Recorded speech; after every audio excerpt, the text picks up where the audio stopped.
Oh no. Oh wait. Are we back? Are we back online?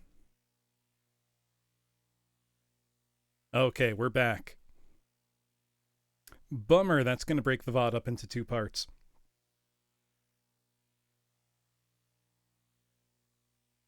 All right, but we're back. Okay. That's annoying. Bear with me, class. Give me just a sec to get everything situated again. Just want to make sure my bitrate is in fact stable. Okay, we look like we're good now. Hopefully everyone is still here. That would be a bummer if that kicked people out. We are going to continue on now to World 7. I think this is the penultimate level. So, gang's all here. Let's go. Yes, second to last. Actually, if 8 is the last, then round 6 would have been the antepenultimate. One of my favorite words.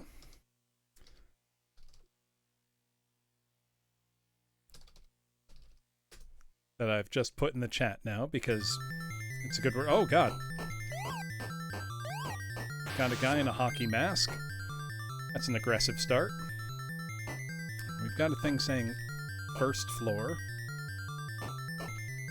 Yes, but that's your word of the day, class. Antepenultimate, before the second to last.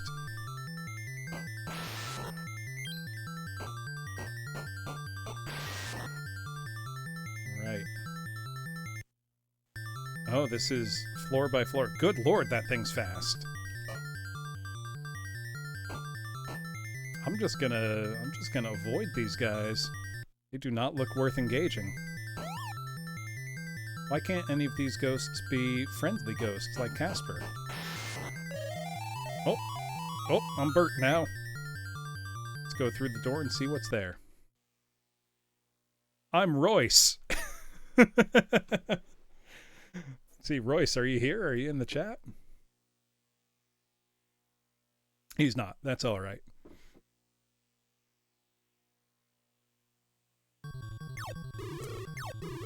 Oh, God. Royce got moves. Lord.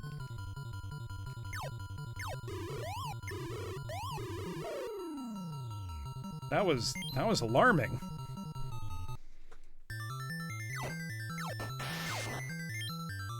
Okay, this will keep us as Bert for a bit. Okay, we're on the 4th floor now. Really hope there's not a puzzle that involves knowing what floor you're supposed to be on.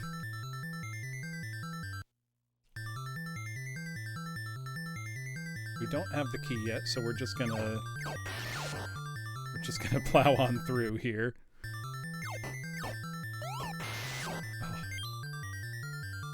Oh, wait, there's a door right in the middle of this room. It's kind of weird, but what's in here? Come again. Okay, I'm gonna take them literally. I'm gonna go in again. Come again. Okay, maybe not. Okay. Oh, wait! No, there it is! Wow, that's a dick move. I'm glad that I decided to not trust this game.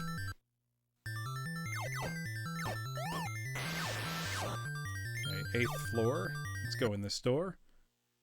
Welcome! Entrance to Hell! You know, I don't think I've ever seen a Nintendo game just say Hell.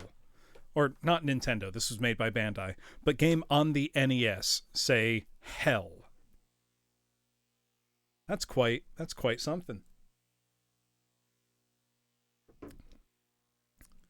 Right, guess I'm fighting death now. I need to be up here. Good lord. Okay, the Grim Reaper's not easy to kill.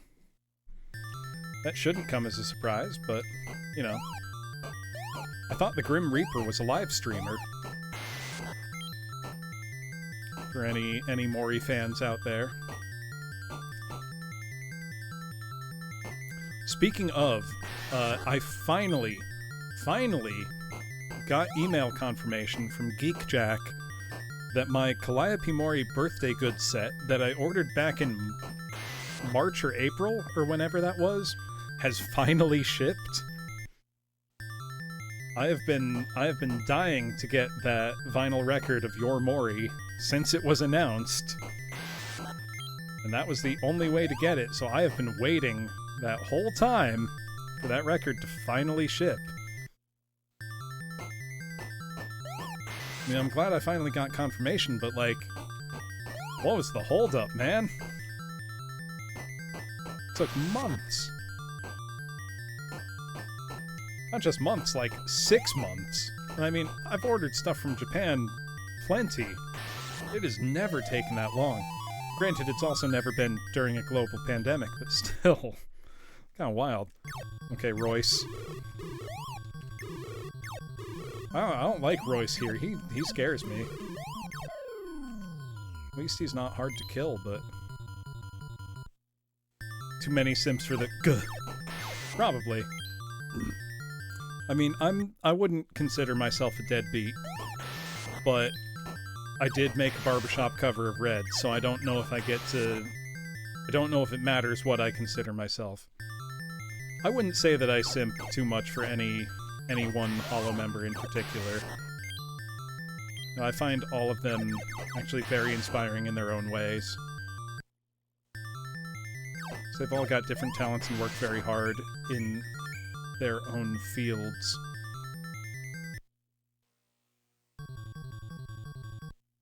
Like, obviously, I admire Mori's music production talent and just songwriting, because that's not easy to do. She's produced quite a large amount of music in the past, year or so. And I admire that.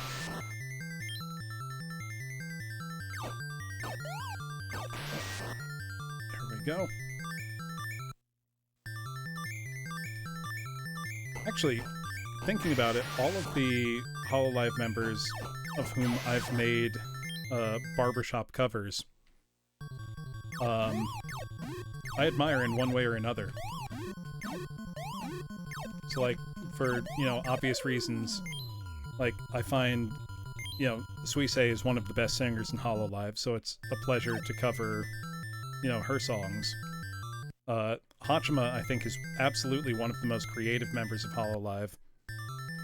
And I really hope that she's doing okay, because she does not always seem like she's doing okay.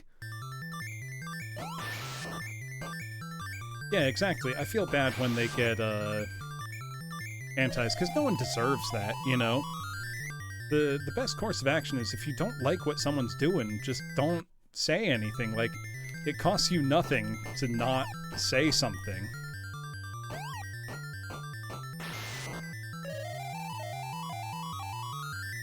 Alright, all I need to do now is find the exit door for this level, and I'm good to go. That doesn't look like an exit door, so I'm just gonna speed through this level if I can. And try to not worry about the enemies. There we go. Oh yeah, something like that. Yeah, and it's like, what's the point? Wow, I beat that level really quickly.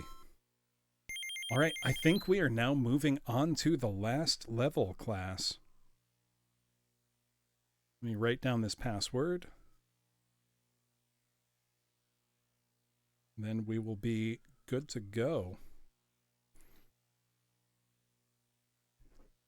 Give me a sec to refresh my drink. Yago Mastermind play. Yeah, Hollow Warrior, absolutely. I feel bad for Hollow Stars because, in part because of the language barrier, and because in part of the, kind of idol culture stigma that exists, they don't get nearly the attention I think they deserve, because almost all of them are extraordinarily talented streamers. Personally, even though my Japanese is barely beginner level, I try to watch as many of Estelle's streams as I can because I think he is one of like Hololive's best talents in general. He does. Elliot, my secret dream is in doing, all my like Hololive barbershop quartet covers. I would absolutely, Kamiana. I would lose it if like a member of Hollow Stars ever liked or retweeted something of mine. I still can't get over the fact that Hachima liked my tweet with my barbershop version of Red Heart. Like, I know she probably just likes everything that's tagged with her art tag, but still, that might be the next Hololive barbershop stream, Elliot. You're giving me ideas. Actually, the song I was thinking of doing next for Hololive barbershop quartet was Marine's Unison. Just because it's got that absolutely incredible, wonderful vocal harmony in the middle part, in the chorus.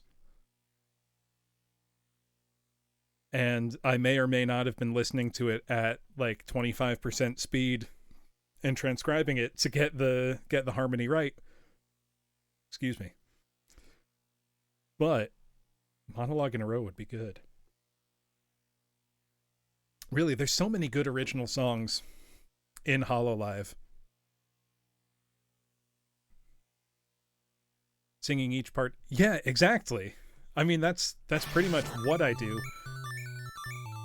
Oh, we're in outer space now. Is this going to be like a shmup level? Empty. Yeah, I still haven't seen any other VTubers, indie or, corporate, doing anything like the VTuber Choir project yet.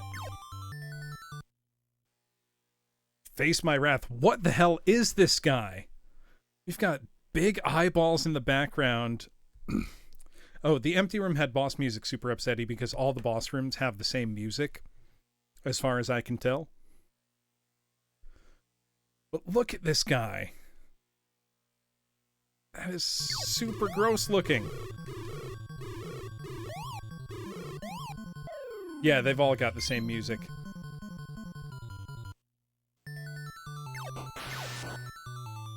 Oh my god, you've got to be so quick on the draw for all the stuff coming at you in this level. This is insane. Yeah, see, even the empty room will have the boss music. Really need one of these guys to drop health. Or at least, yeah, there we go. One to drop the Burt pill. This looks like a cool temple. Oh boy, Mark Soup. Why do you know my name? Why do you know the name of the little boy that was abducted by an alien? Oh wait, I forgot to add my latest cold one. Oh god. Oh, and he's like spurting blood behind him? Oh my god.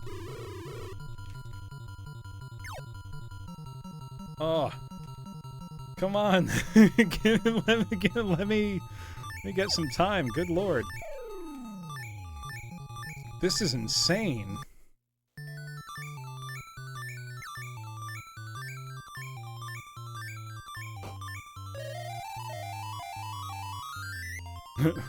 Word gets around when you got a kid running around murking a bunch of mans with a baseball bat.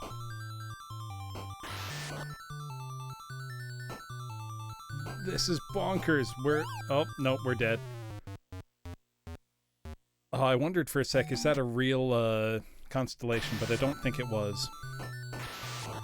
If it was going to be, I think they would do like the Pleiades or something. Okay, yep, that one's empty. Ooh, we've got some health, that's good. Pleiades nuts.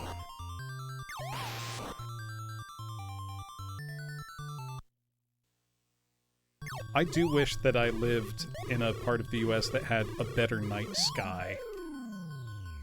You know, living in the Northeast, New England, I don't have a very good night sky, which makes me sad.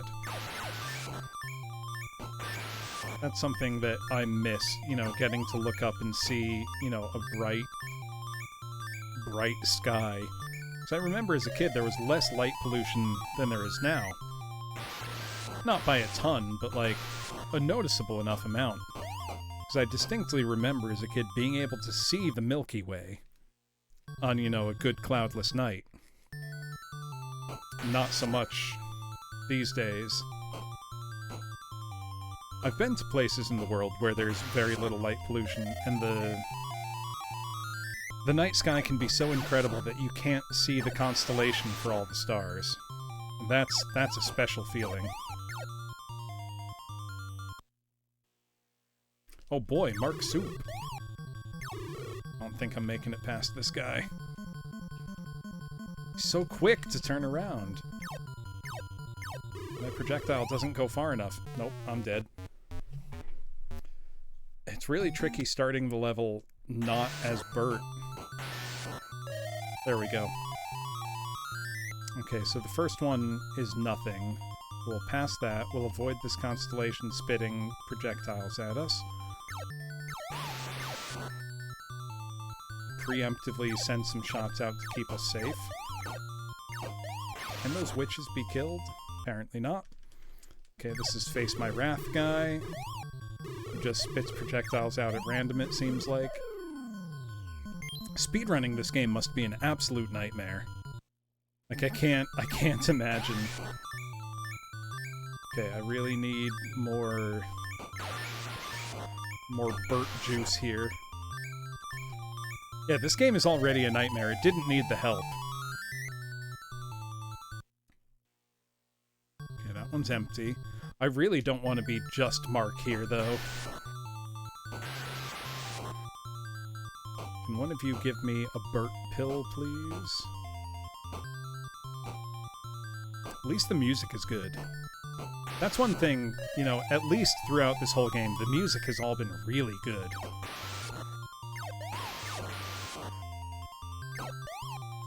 I definitely don't have enough health to go fight that guy, but I have to go in there. Oh, how's he turn around so quick?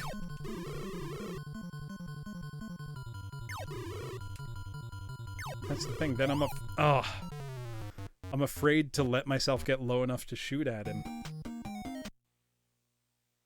I cannot quit now. This is the last level of the game.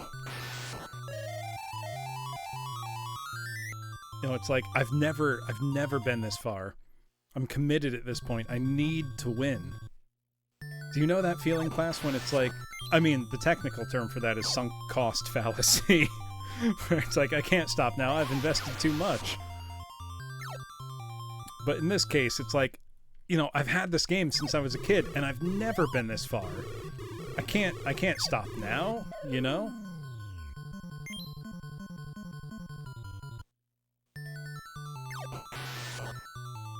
Stopping now would be an act of cowardice that I can't abide. Yeah, gotta stay hyped. Honestly, I feel pretty hyped. I'm doing good.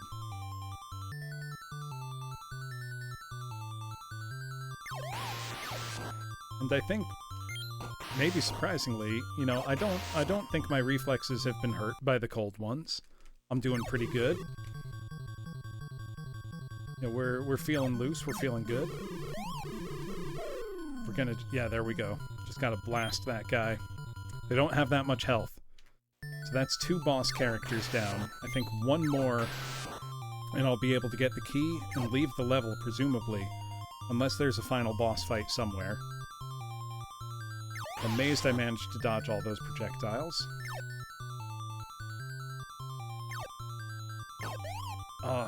The witches don't die quickly, so it's best to avoid them, I think. Alright. Empty. I'm like, which one is going to be the final boss? When are we going to get there? It's got to be soon. There we go. There's another Burt pill. Okay, that castle looks like serious business. This must be the end. This must be the final boss.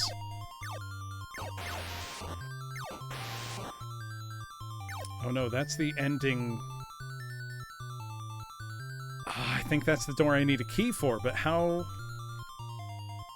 Where's the last key come from? This is bad.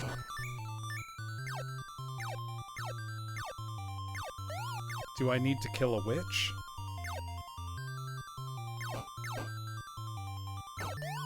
Oh god. Hold on, I'm gonna consult the walkthrough I had up before just to see. Empty door could be full. I'm gonna just look this up quickly to see if there's something I'm missing.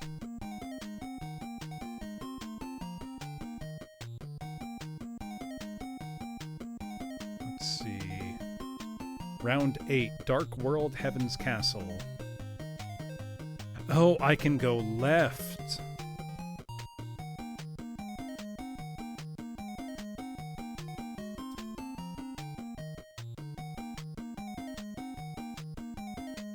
Okay.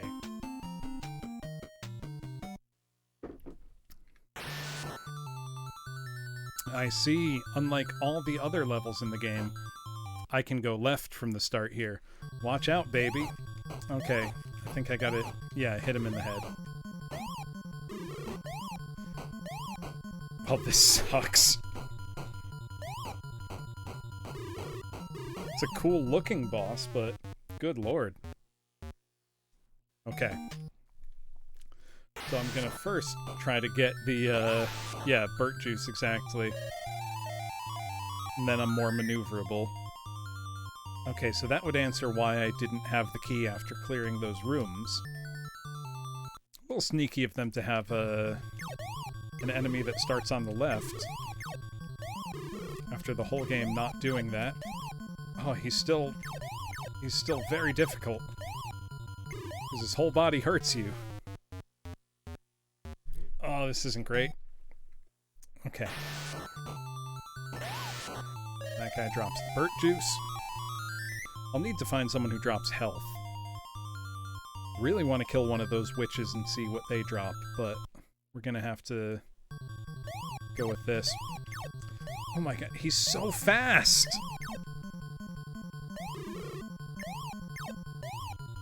How am I supposed to deal with this?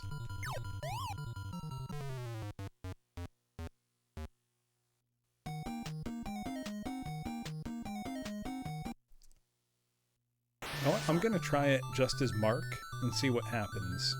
Because I feel like if I can just bash him with the bat quickly enough, it might be enough.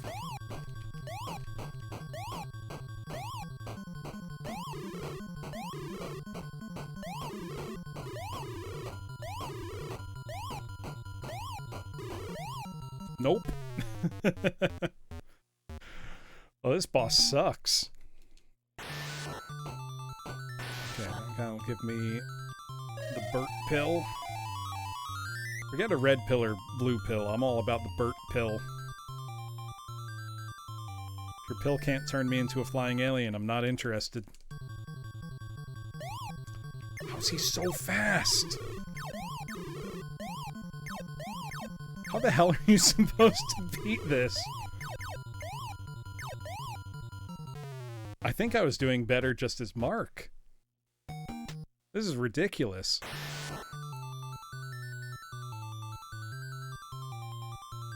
I swear, I can't let myself get filtered at the last stage like this.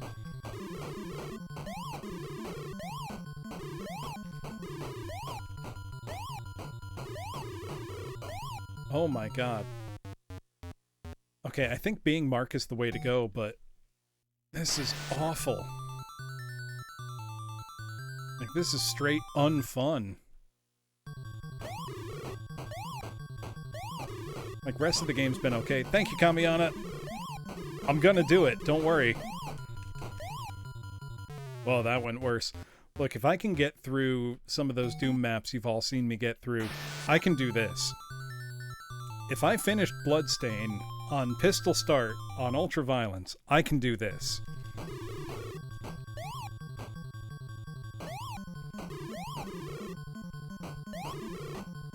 I was actually talking to another Doom streamer earlier today, not a VTuber, just a general Doom streamer, because they were playing Bloodstain. They were doing some speed runs on some of the earlier levels, but they've not beaten the full thing. And we were talking about it, and they were saying, beating it on Ultraviolence from Pistol Start, playing blind, is very impressive. So it's not just me saying that, class. It's not just me trying to make myself feel good. That was genuinely a crazy, crazy thing I attempted. Swing that bad. Eventually it'll cease to be. You know what? Why don't I try to do the other two? Why don't I try again? I'll try with Burnt Juice. And see if I can't figure out a strategy. Now, the walkthrough I looked up, all it said was, go to the left. And all it says is he basically charges at you and damages from contact. Hit him in the head repeatedly and you'll do him in. Now that's about as useful as the classic oft-memed, shoot at the cyber demon until he dies. Pro tip. So I can't say this is a very helpful walkthrough. It's not like looking up this walkthrough has given me the pro strats to win. Though I guess just shoot at him till he dies. That worked, so... I can't say anything, I suppose.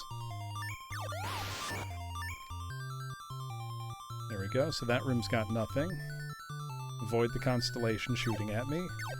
Put out some shots to avoid getting run into. This'll have Face My Wrath guy. Let's try to avoid his shots if we can. He's taken care of. Okay, we've got 2 out of 3. I'm feeling pretty good, class. We're doing all right. Could really use some health. Really wish these guys dropped health. Instead, they just come in rudely, very, very fast. I just gotta try to... They come in faster than your shot can go, which objectively sucks. Especially when they respawn like that. Yeah, I'm at 1. I'm gonna die at the next boss I face. Challenge, don't reference... Ooh, Bojangles, I don't think I have. Though, I would say that I am all dressed up with nowhere to go. Also, good to see you, Bojangles. And if you look at this game over screen, I am indeed walking with a dead man over my shoulder. All dressed up with nowhere to go. Walking with a dead man over my shoulder. God, that song rules. So, class, I'm sure I've mentioned by now that that Danny Elfman, lead singer of Oingo Boingo, was besides being the composer for Nightmare Before Christmas, was the singing voice of Jack Skellington, and has led a concert series called The Nightmare Before Christmas Live, where he performs that material, and he sings all of Jack's songs. If you didn't know that, go look it up, because it's fantastic. But beyond that, in 2015, I believe it was, during that season's Nightmare Before Christmas Live, at the end of the performance, Danny did an encore where he invited on stage his longtime guitarist and orchestrator, Steve Bartek.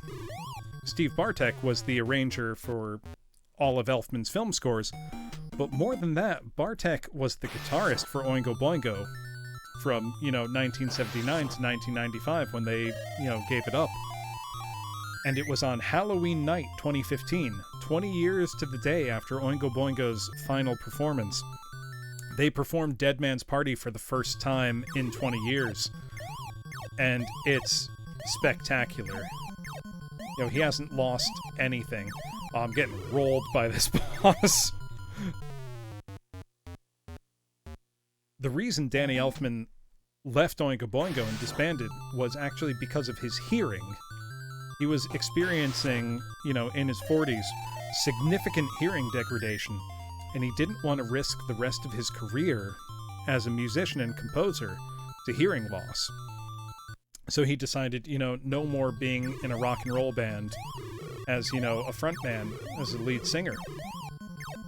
Because, he was losing his hearing. He was experiencing, grave tinnitus. So he decided, I can do orchestral work. I can work as a composer. I can't be the lead man of a rock and roll band anymore. But he, a few times, as part of that Nightmare Before Christmas Live, has sung some Oingo Boingo material like Dead Man's Party. And I believe for this 2021 version, I believe they're touring again. Pandemic permitting, for Nightmare Before Christmas Live. And I believe Weird Al Yankovic has been added to the lineup of performers as part of it. Which, as you all know, I am a huge fan of Weird Al. He is a tremendously talented performer. And I mean this completely seriously. Not a trace of irony. Weird Al deserves to be in the Rock and Roll Hall of Fame. He is a genius. And without a trace of irony, one of the best vocalists of the past, 4 decades. And I'm really not kidding. Actually, I am going to pull something up for you right now, if you give me a moment. Because I need to indulge myself. So, do you all know the George Harrison song, What Is Life? What I feel, I can't say, but my love is there for you any time of day. Classic George Harrison song. I don't know. Weird Al Yankovic covered that at a festival a couple years ago in 2014. Only it wasn't, it's not a parody. There's nothing joking about it. It is just a straightforward Weird Al rock cover of George Harrison, and he absolutely tears it up. I'm going to pull this up because it's so good. It's anyone who doubts Weird Al's ability as a vocalist or as a performer should be forced to listen to this. Give me just a sec. You know what? Let's put it on the TV because that's cute.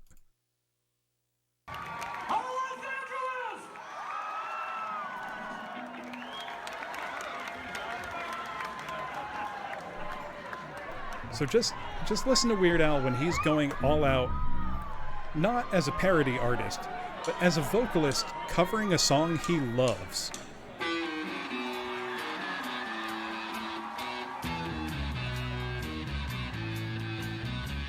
Also, just the energy he brings.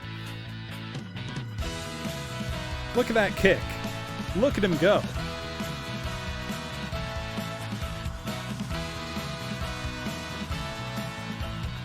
He's vibing big time. What I feel, I can't say, but my love is there for you any time of day. I need a CTV filter over the vid.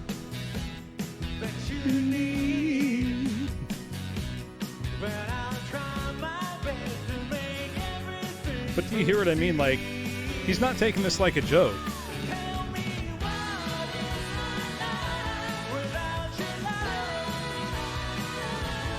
Tell me He's just absolutely killing it. By my side. what I know I can do. If I give my love now to Hold on. everyone like From the same concert, This is the Travelin' Wilburys song, Handle with Care. Travelin' Wilburys, for those who don't know, and if you don't know, come on. Travelin' Wilburys were a supergroup formed of George Harrison, Tom Petty, Bob Dylan, Jeff Lynne, you know, the guy from Electric Light Orchestra, and Roy Orbison. You know, the Roy Orbison. Handle with Care was one of their big hits from the first album. In this, you get to see Weird Al and Brandon Flowers of The Killers, right next to each other, singing together. Also, singing right now, that's Danny Harrison, George's son. George's son, Danny, looks and sounds exactly like his father to the point that it's weird. It's eerie. He sounds like George.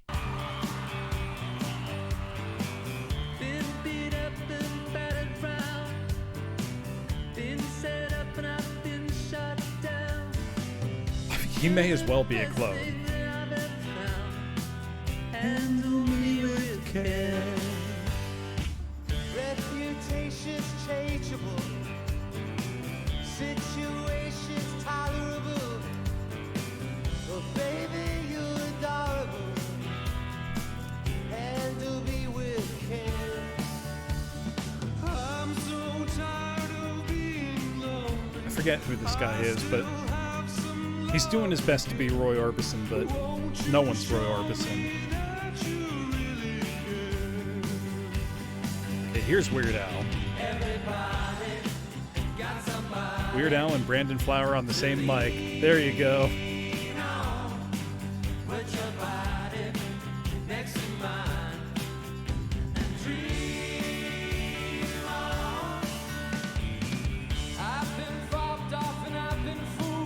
It's Brandon Flowers of The Killers.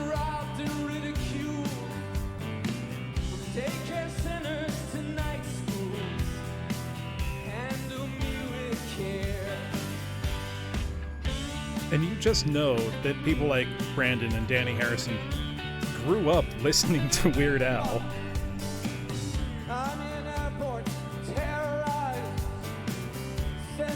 Forget who this. I think this guy's the vocalist from the Flaming Lips, but I forget what his name is.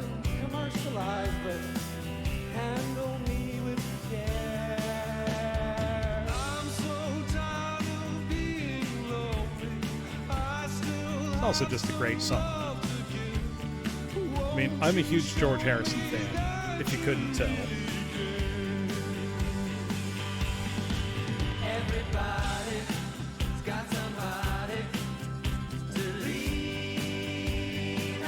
You can really hear Weird Al coming through, though.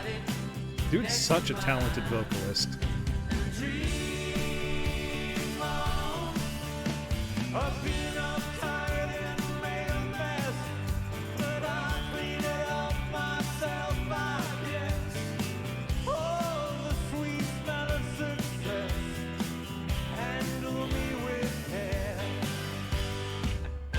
All right. Thank you, class, for coming to my thesis presentation on why Weird Al should be in the Rock and Roll Hall of Fame. Now, back to our regularly scheduled programming.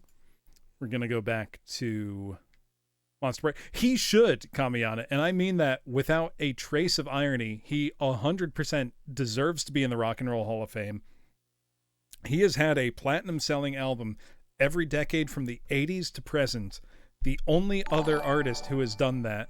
Hey, thank you, Drop Dead for Good. Thank you for the follow. The only other artist to do that is Madonna. It's Weird Al and Madonna. That's it. That's like, is there higher pop royalty than Weird Al and Madonna? All right, we are going to beat this game tonight, class. We're on, well, we're not going to beat it right there. Yeah, right, Bojangles? I feel bad about that. And since I feel bad about that, I've realized I'm out of cold ones to crack with the boys, so I'm going to take a bathroom break and refill my stock of cold ones. Because at this point, what, I'm only 9 cold ones in? More can only help me beat this game at this point. Plus, I'm planning to go for at least another 2 or 3 hours. Because I haven't even gotten to Fester's Quest or Castlevania yet, because I want to beat this game. I will be right back, class. And I've got to say, before I go, sorry, I'm dead.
All right, I am back from the dead, class. Thank you very much.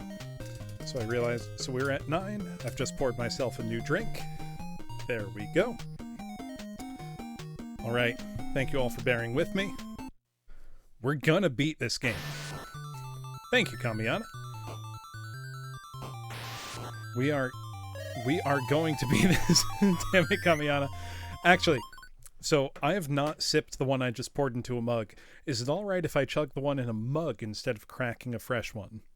It's your discretion.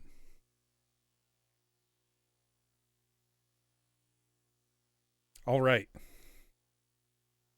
So I will snap my fingers when I start, just to keep me honest.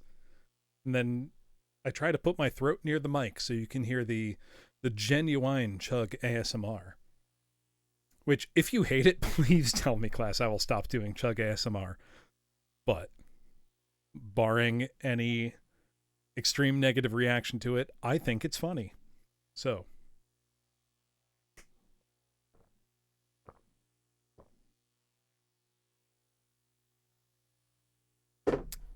Done.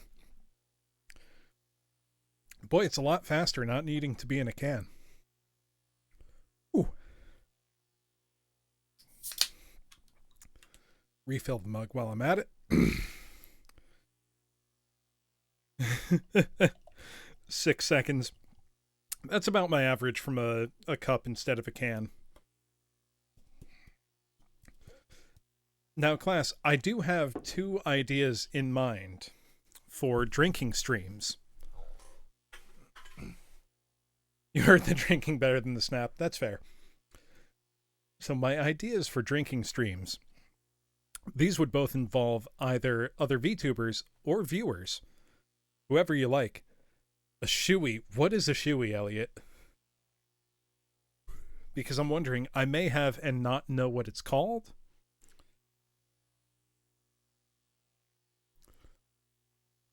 Oh, you drink Bailey's from a shoe? Do tell. Oh, no, believe it or not, I have not done that, Elliot. Shoe mug. Look, my feet are humongous. A shoe mug is not fair.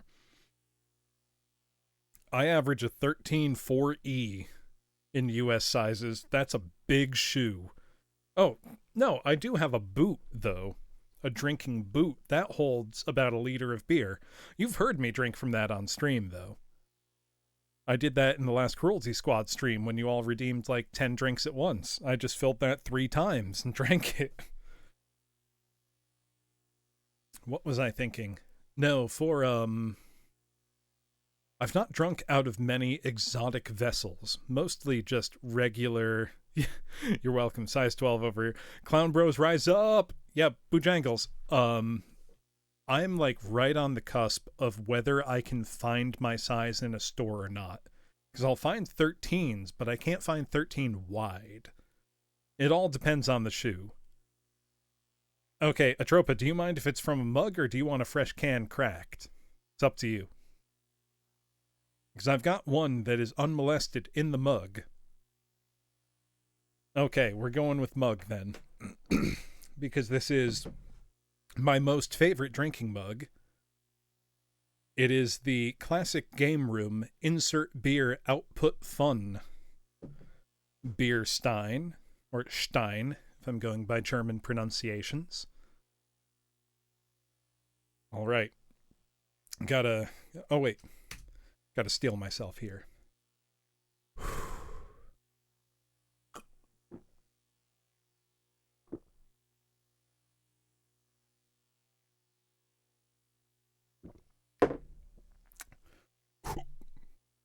There we go.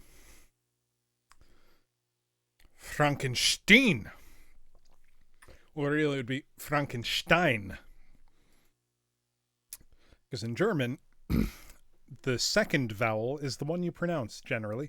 7.42. Yeah, not that fast, but... Well, not that fast by my standards. Excuse me. Oh, that was nasty. I apologize. I did not mute quickly enough for that.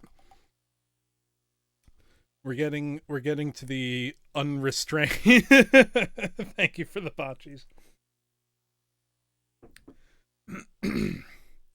Oh no, that was a fairly weak one. Super upsetty, all things considered.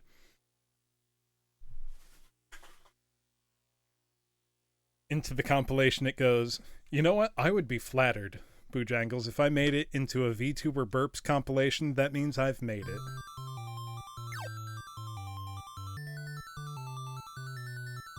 Let's see. You know, this is further than I ever got in this game as a kid. And as a kid, I was never drunk trying to play it. So we're only gonna do better. You know, 30 years ago, I never got this far.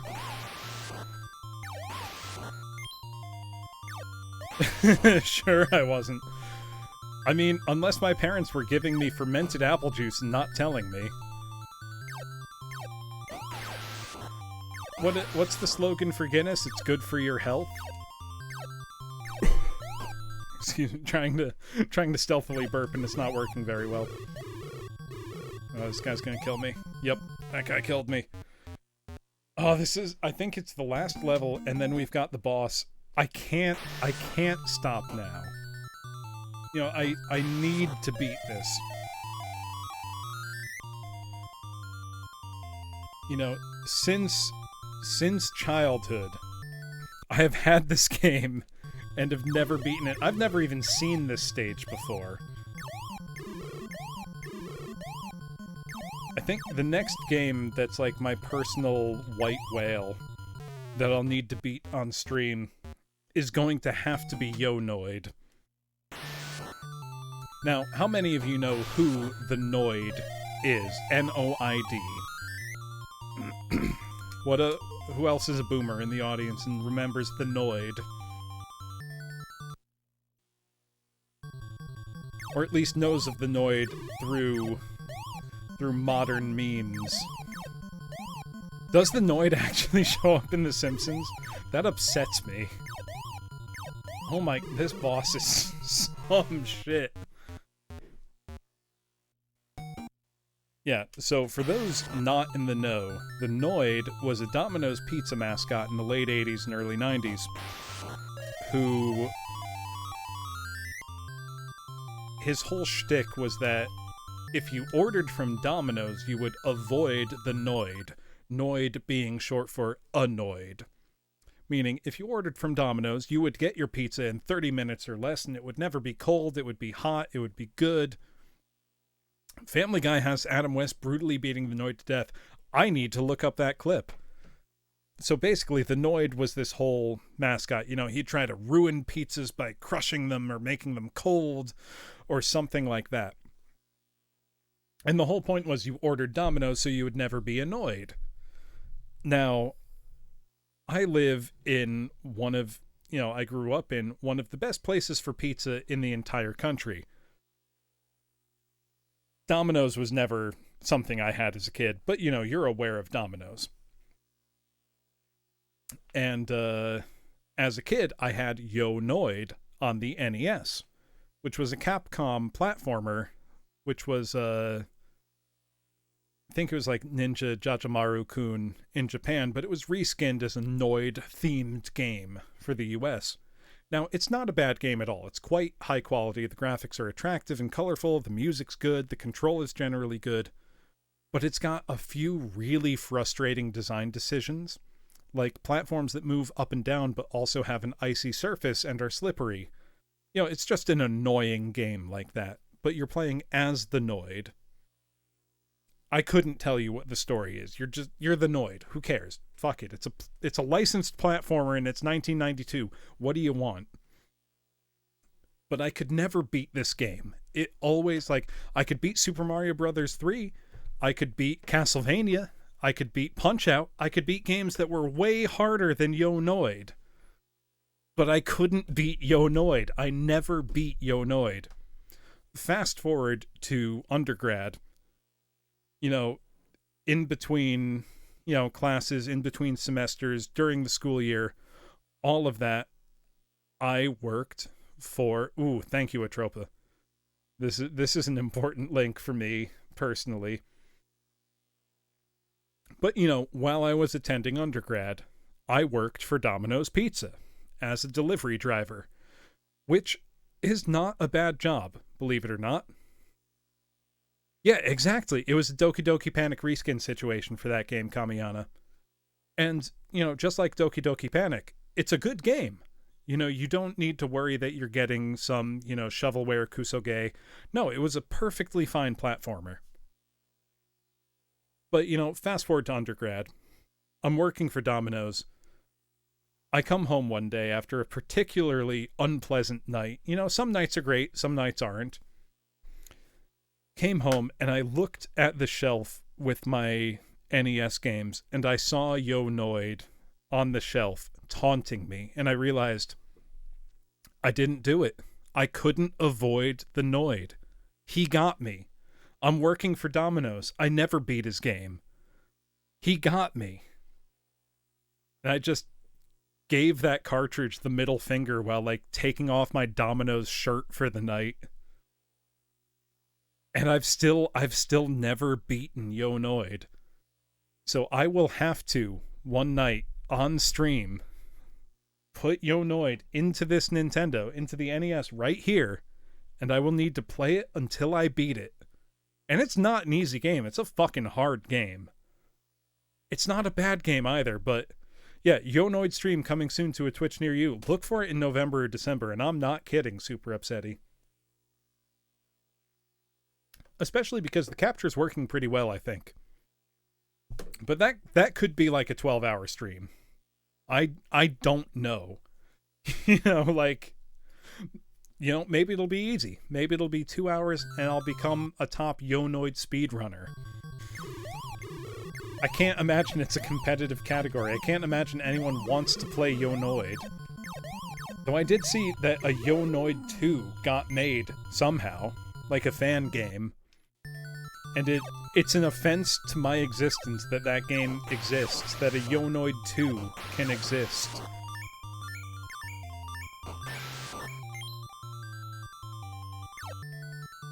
Okay, let me avoid these. There we go. Why are you a Yonoid speedrunner? We have a history. I mean, for real though, like, this room should be empty, right? Nope, that's Face My Wrath room. Oh, he's gonna kill me. Yep, he killed me. This first boss seems like almost RNG. I'm gonna see if I can't take out the other guys first and then go back. That might be easier. The thing that kills me with Yonoid is that it's not a bad game. If it was a piece of shit, low-effort game, I could dismiss it. I could say, like, oh, it's nothing. It's a licensed game that no one should give a shit about. But it's not. It's a perfectly good game. Like, there's nothing bad about it. That makes it worse somehow. Do you know what I mean, class? Like, if it was bad, I could ignore it, but it's not. It's perfectly fine. There's nothing wrong with it.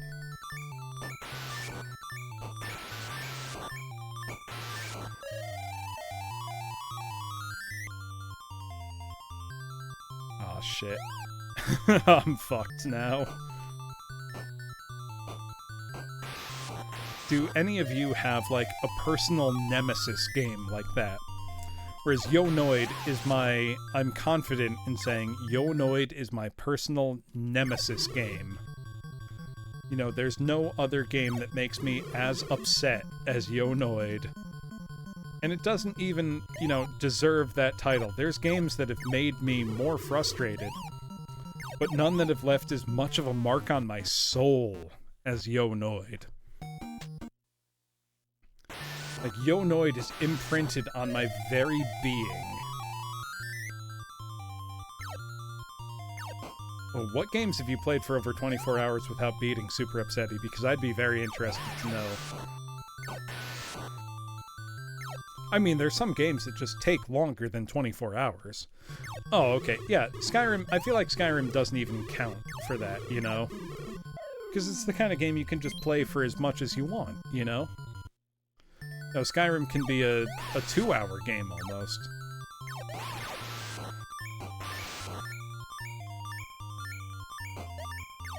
Can I kill this witch? No. It's very funny to me that Skyrim has a remaster, because it's like, I'll just play the same PC version I've had since 2011, There won't be a difference. I do like the Elder Scrolls series a lot. I remember in 2006, I went out of my way to build a new PC specifically to play Oblivion at max settings when it came out. Yeah, RE2 is not a long game. Give me 1 sec.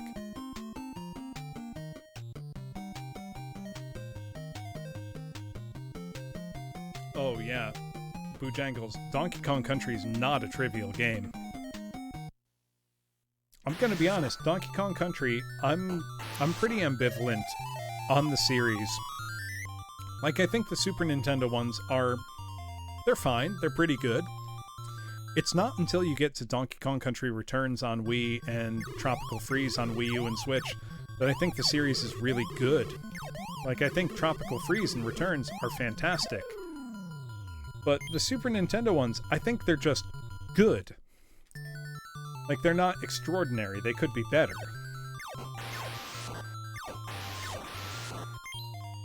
Okay, there we go. We got the health. We're trying not to get Trying not to get got. Yeah, you can get to the hive in less than 2 hours. You're proficient. Class A run. I'm trying to think what game, other than, you know, old games like this, that I have that nemesis relationship with. But I think, honestly, newer games are all pretty easy to beat if I sit down and decide that I want to beat them. You know, for something like this, it's really a question of how dedicated am I? How dedicated am I willing to be to, you know, see something like this through all the way to the end? Because, I mean, I started playing a little over 4 hours ago at this point. Now, 4 hours isn't a very long time to put into a game. But I've been bashing my head against the same part for about 30 to 40 minutes now, which for some people is, you know, longer than they're willing to give a single game. Oh, shit. Okay. Okay, we're in a good spot now if we can kill this guy. Hey, Dandy, good to see you. Ah, shit, I just died. Now, see, super upsetty, it would be especially ironic if Resident Evil 3 was your nemesis. Get it? Oh, Ninja Gaiden Black or Sigma. I would say, Boojangles, play Ninja Gaiden Black, leave Sigma on the back burner. I'm a firm Ninja Gaiden Black over Ninja Gaiden Sigma believer. Also, Dandy, I've been playing this Monster Hunter on NES for a little over 4 hours now. This is, and we're playing on real hardware. This is my childhood NES and childhood copy of the game that I've had for, you know, over 30 years now. And I've never gotten this far. I'm on the last level. I think all that's left is to beat this level and beat the final boss. But I'm getting my ass kicked. It's not going great. Sigma balls. Yeah, see, I have an original Xbox, and I have a 360. The 360 I bought almost exclusively to play import shmups. I think I bought it in 2010. The original Xbox, though, I think is a system everybody should own. There's so many good Sega games on it. Jet Set Radio Future, Panzer Dragoon Orta. Original Xbox. Oh, Outrun 2. Oh, so good. Plus now, I am genuinely tempted to buy an Xbox Series X solely to play Panzer Dragoon Orta in 4K. Like, that's worth $400 or $500 to me almost. Almost. The ultimate game grabbed by the ghoulies. You know, people gave that game a hard time when it came out, but it's fine. You know, it's not bad. Your nemesis is the entire platforming genre. So don't play this then. It's I mean, this is more action than platforming, I'd say, but this game has some bullshit, like this boss right here, who follows you literally faster than your walk speed. And that's not very cash money of this game. It also doesn't help that my reaction times can only be getting worse as the stream goes on.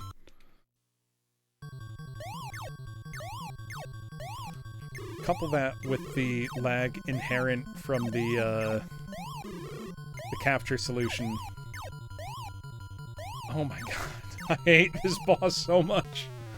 How much of this game is cash money, though? You know what, super upsetting? I would say most, honestly. Like, there's nothing like this game.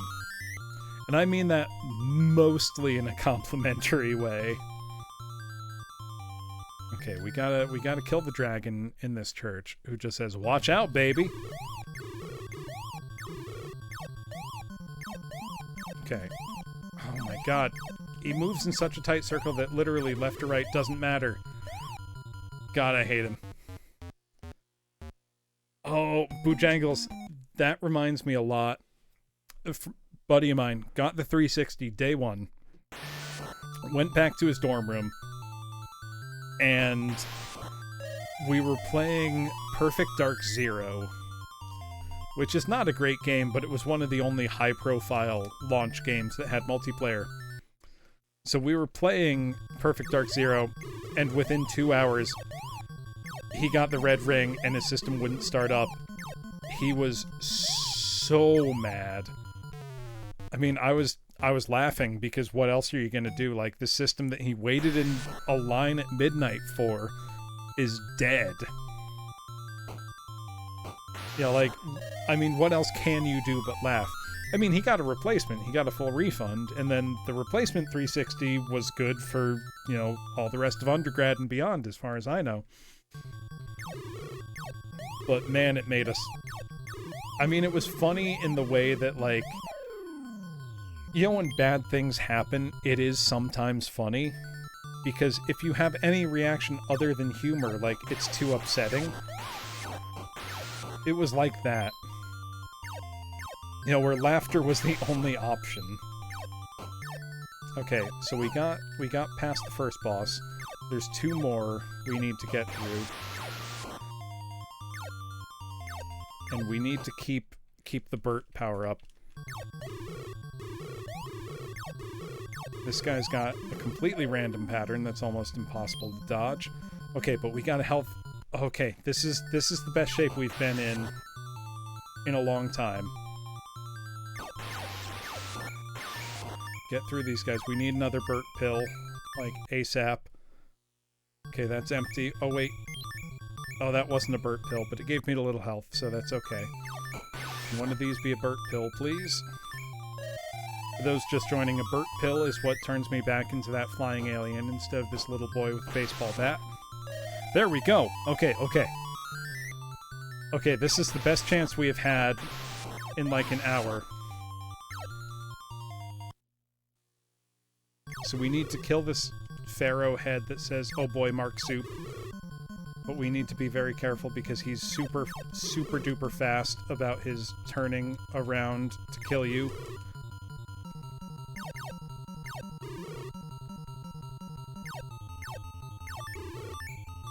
Shit. Okay, we got him. We got him. Can I not? Okay, we've got the key. All we need to do is get to the exit of the level. And then I think we're gonna be on the final boss. It's too soon to be excited, to feel good about what's going on. Shit. The door is at the end of the level, I know that. I can't take one more hit or I'll die. Oh wait, there's health. We're good. This door holds nothing. This door holds nothing. We need to get to the end of the scrolling. Okay, we're almost there. Shit! Shit! No save states here, Super Upsetty. This is real hardware.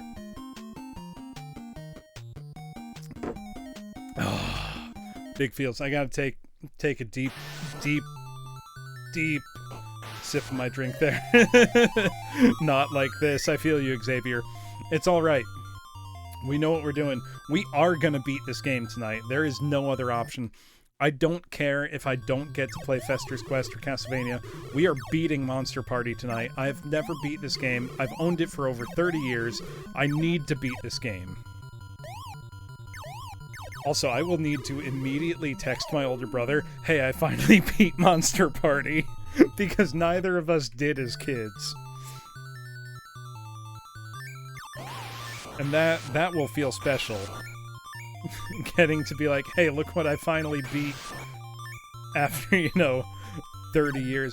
Yeah, if we didn't beat it, our parents wasted money. God, I remember, my dad would play NES games with us because, he liked video games and he was a good dad. He would play, like, Double Dragon 2, which is not an easy game. Double Dragon 2 is brutally difficult. But he would play it through with us until, like, the end of the end of the game, basically. Mostly to shut us up. But he would.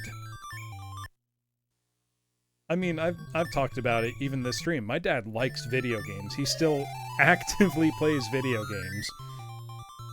You know, he's towards the latter half of his 60s now. Pee-pee Tower is empty? What's the Pee-pee Tower?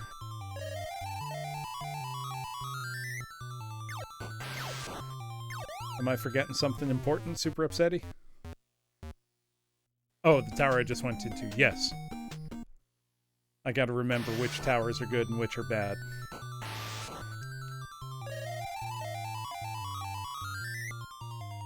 Okay, there we go. So now we go to the left, which is very weird, and this dragon absolutely sucks. He's so much faster than you can be as the player.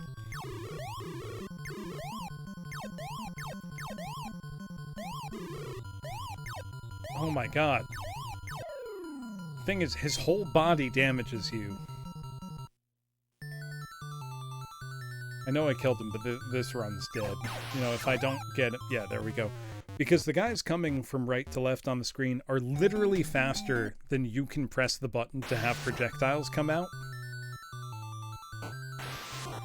So this is the kind of thing where, like, you know, this game wouldn't even enter the B tier of NES action platformers because too much of it is just poorly implemented.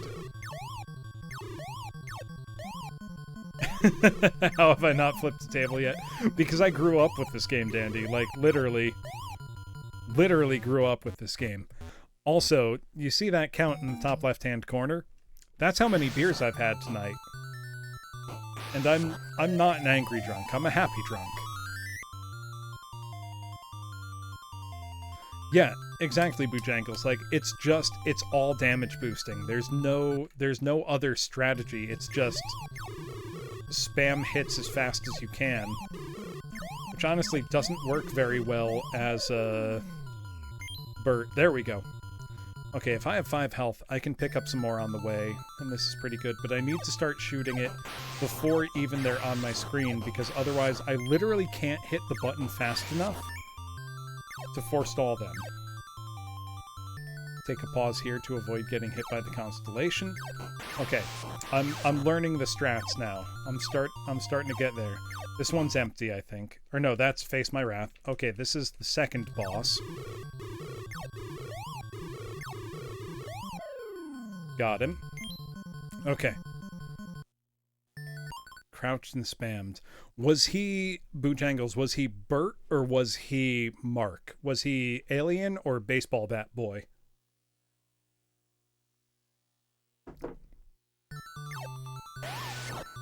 Oh, that was some shit. I saw my projectile swerve around that guy. Alien, got it. Okay, there's nothing in the pee-pee tower here. Avoid the constellation shots. Shit, I took one. Shit! Hey, Bolaros. Yeah, 2 generations in my bloodline. I mean, yeah, I guess you could put it that way. I have had this game since I was a child. I think we probably got this game in around 1990 or so more than 30 years now. Okay, there we go. We got a Burt pill. And, Bolaros, I have not beaten this game before. I've had this game since I was a wee lad, and I have never beaten it. Not once. I don't think I can take this guy out without getting hit, but I will try. Shit. Well, that's some... Oh, shit.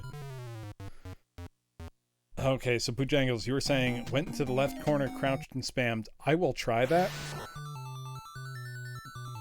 The speedrun, or not speedrun, the walkthrough I pulled up didn't say anything to that effect, but it also said, it basically just said hit him till he dies, and it's like, okay, that's very helpful, thank you.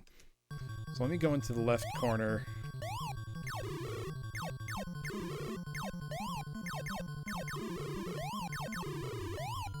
You know what? That is better. Hey, LMAO. You know, when I beat this, I am 100% going to text my older brother and say, hey, guess what I finally beat that we never beat as kids 30 years ago? Yeah, there's no real winning there. I think I did pretty well with the strat I just took. Thing is, the guys flying in from the right fly in so fast that it's impossible to avoid them. Same with this guy, like I'm trying to hang out in a mid zone, but I don't think there's any avoiding damage in this stage. I think it just sucks. Which, you know, it is what it is. I'm gonna do whatever I need to do to beat this stage. Because I think this is... Oh my god, he flew up into me. Are you kidding me? Oh my god. Hold on. I need to finish my drink. I am cross.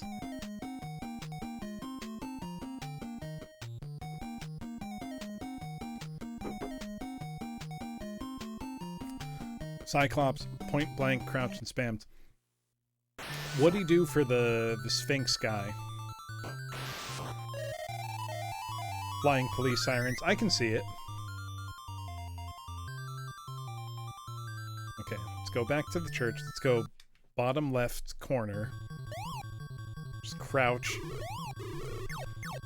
The unfortunate part is that my NES controller, the down arrow on the D-pad, requires so much pressure to push that I can see a bruise starting to develop on my thumbnail. But we're good. We're gonna continue.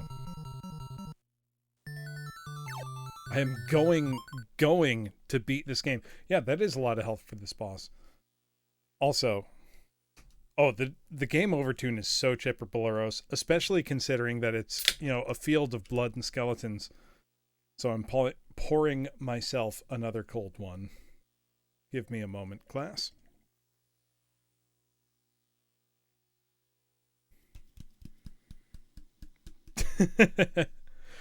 Look, Dandalia, nothing in this game looks like what it should look like.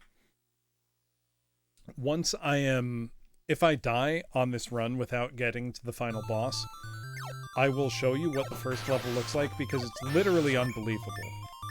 Like, it doesn't look like anything you think it should look like. Oh, there's another Mark pill. Or Burt pill, sorry. Let's avoid... Oh, that's the Big Dipper. I just noticed that constellation is the Big Dipper.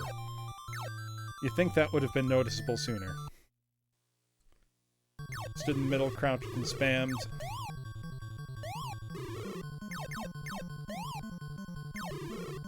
Gotta get closer.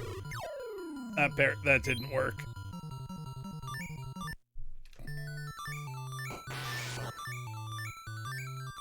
See, if the red things look like anything to me, they look like books on clouds.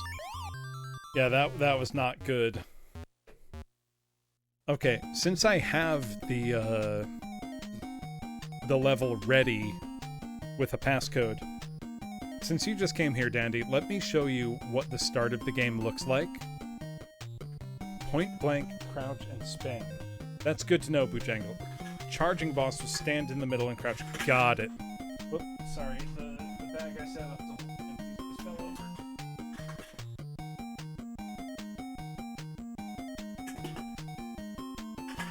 Excuse the loud empty beer can ASMR. There's a garbage can next to me. You know what? Dandy, since you just got here, I'm going to show you what the first level looks like.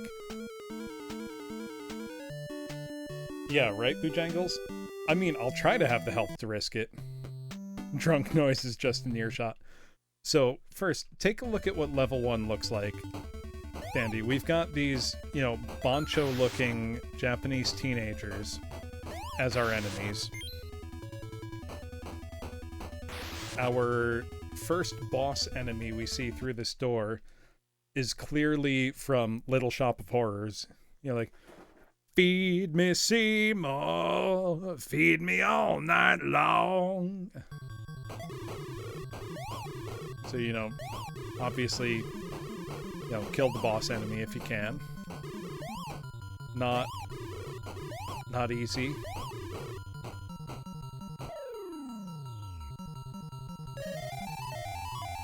So I want to show you what happens when you get to the halfway point in this level.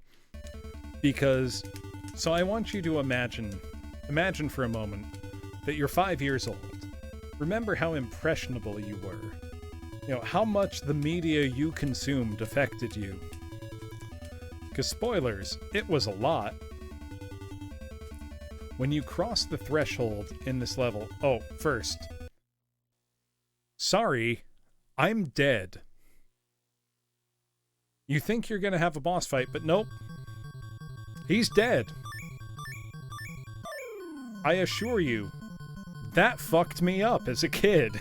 I thought that was weird and bad. Worse, though. See this, kind of crazy looking tree? Watch what happens when I walk across the middle of it. The whole world becomes blood and nightmares. Bleeding skulls, severed heads, everywhere. Dogs with human heads and fleshy bodies running around. Deeply, deeply weird. However, we're on the last level now, and I have a spiritual need to beat it at this point. I don't care if I don't get to the other games I was planning to stream tonight. I need to beat Monster Party. So I'm going to input the password for the level. If my controller cooperates. Oh god, left and right quotations are different? Good lord. I might need to look up what the level password is.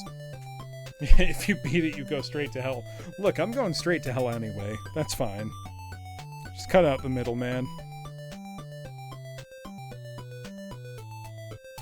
Where's the...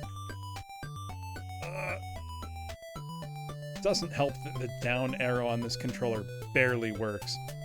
This might be the first true horror game you've witnessed. Right, Bolaros? It's genuinely something else. Like, I can't think of any other game that makes me feel this way, and that's really saying something.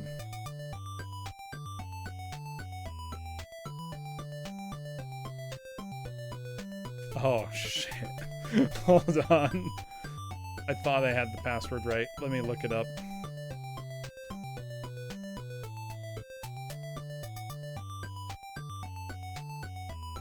This is the real nightmare is looking up passwords.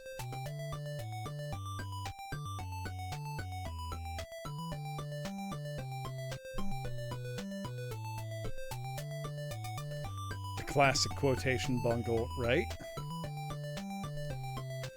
The even weirder part is the passwords I've looked up are not the same as the ones the game gave me.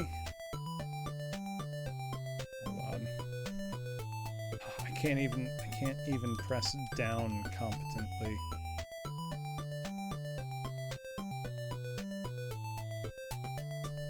Oh my god.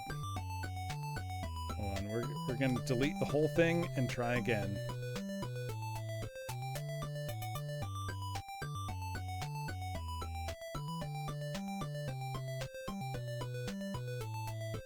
Give me a sec while I look this up.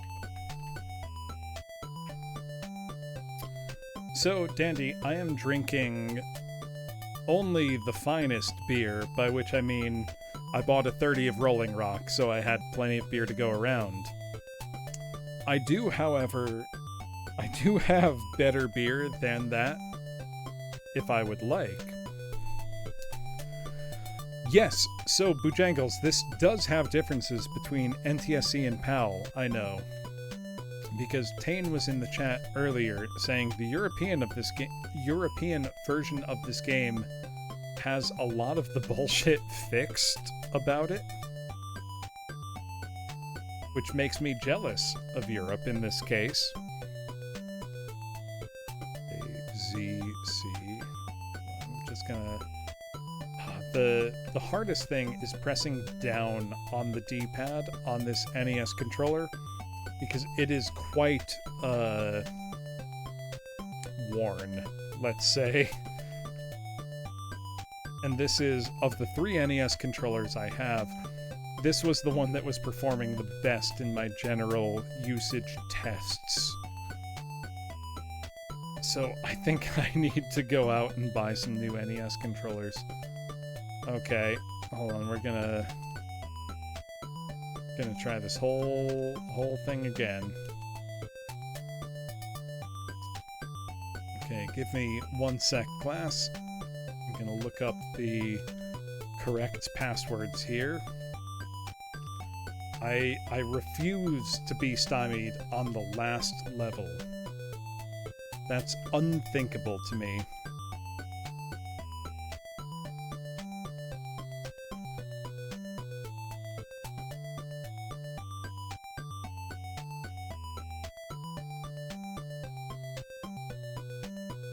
Give me just a sec.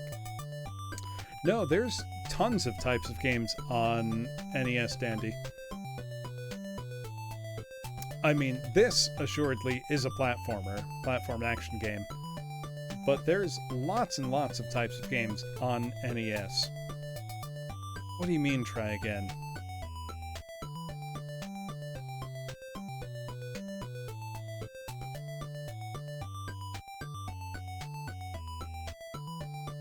Oh yeah, Chrono Trigger is absolutely worth it. There we go.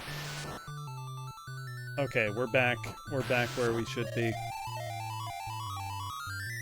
If I'm not mistaken, I think we have more health than I had before. Yeah, any way you play it, Chrono Trigger is one of the all-time greatest JRPGs. It's a game that I cannot dummy health. Absolutely super upsetty, and I'm not going to complain about it. Yeah, Chrono Trigger is one of the absolute best JRPGs of all time. And any way you can play it, I highly recommend. My personal favorite version is probably the DS version, just because it marries a lot of the conveniences. Oh, you have it, but can't stream it that way. That's fair. I mean, just play it for your own edification. It's so good. Oh, see, super upsetty. The Steam version's worth it now that they've fixed it, but before they fixed it, it was, in my opinion, unplayable. It was pig ugly before they fixed it. Oh yeah, the PP Tower was, So my Chrono Trigger party, I would like to adjust it for whoever was relevant in the story at the time. But I always liked having Luca and Marl in it whenever I could.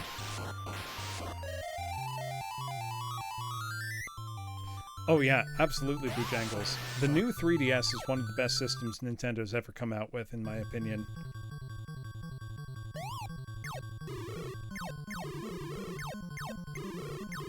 Oh, amazingly. That worked. Holy shit, I've got the key. I've got the key.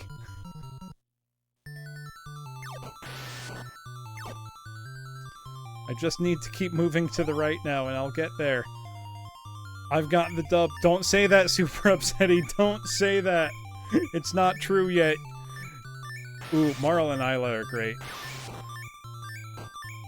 You've seen me snatch defeat from the jaws of victory. You saw that in World 6. I was so close and died at literally the last possible second. Let me grab it here while I can.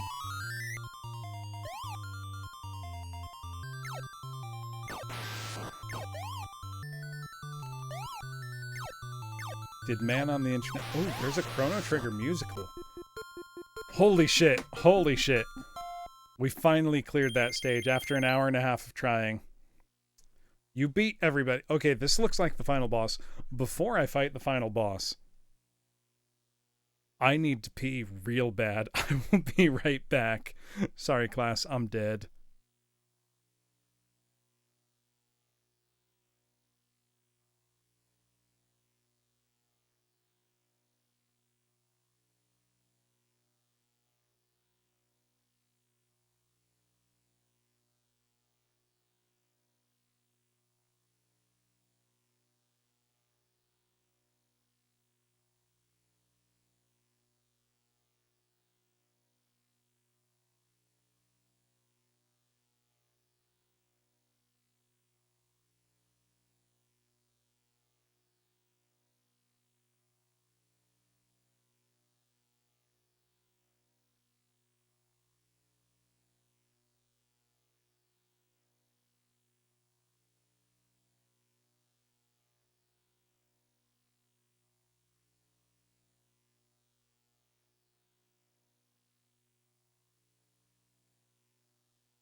Bojangles, I'm so glad you reminded of Game Center CX because Cacho Areno is one of my inspirations for streams like this.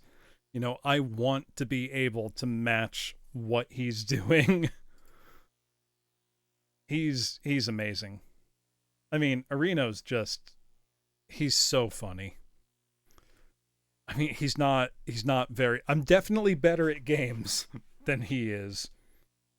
But that's a low bar to clear, if I'm being honest. I love Game Center CX. I especially love whenever they would go to like game centers out in the, countryside or somewhere like that. So I've been to Japan 3 times, and I'm planning a 4th trip next summer. COVID pending, all things allowing. So those kinds of, glimpses into, what's a countryside, ma and pa Dagashi game center look like. Yes, the Mighty Bomb Jack special. Oh my god. Also, his Ninja Gaiden playthroughs. I lost the beer count. I was up to what, 12? Was it 12 or 13, Super Upsetty? 13, there we go. Yeah, no, his playthroughs are always so entertaining. One of my favorites was right after Areno got married, they forced him to play Tokimeki Memorial on the PlayStation. Tokimemo, one of the most influential dating sims of all time. And he played it blind. He'd never played it before. And he gave all his dating tips, Cacho's dating tips. And they're all terrible. They're like, schedule a date, then cancel, then call her sister to set up a date. And somehow, he got the best ending. And it's like, good Lord, Areno. Also, what's wrong with the people who made that game? Don't treat people like that. Don't. His dating tips, though, are so funny. Some of my other favorites are his Densha Deko, the train conducting game episode. Now, if you've never played Densha Deko, class, in arcade, it's amazing. Oh, Abe, the former delinquent Abe-san, he's amazing. Game Center CX is like unfathomably based. I bought Retro Game Challenge on DS back when it came out in like 2010 or whatever, because I knew the program, and that game captured the feeling very well. All right, but I'm going to stop dithering now. I need to fight the final boss in this game, who's telling me I beat everybody. Beat me and you can leave. God, I hope so. Come and die. Okay, I gotta wait for that center mouth thing to open. Oh, this is painful. Oh, did I win? I won! Holy shit. Class, I need you to know that this is very emotional for me. I'm literally pulling my phone out right now to take pictures of this to send to my brother Kamiana. Thank you. Bert gave him a gift. And Mark went home. He excitedly opened the box. A beautiful princess came out. Holy shit. But suddenly, the princess became a monster. And more monsters. God damn it. More monsters followed her.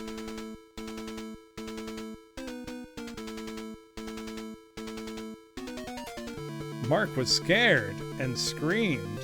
God damn it! I thought I took care of these monsters. Also, no, Dandy, the beer counter is staying at 13. 13 beers is not trivial. Ah!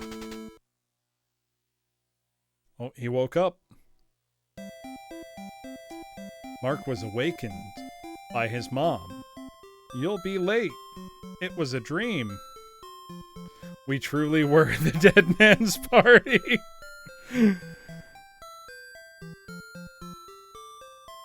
I'm leaving.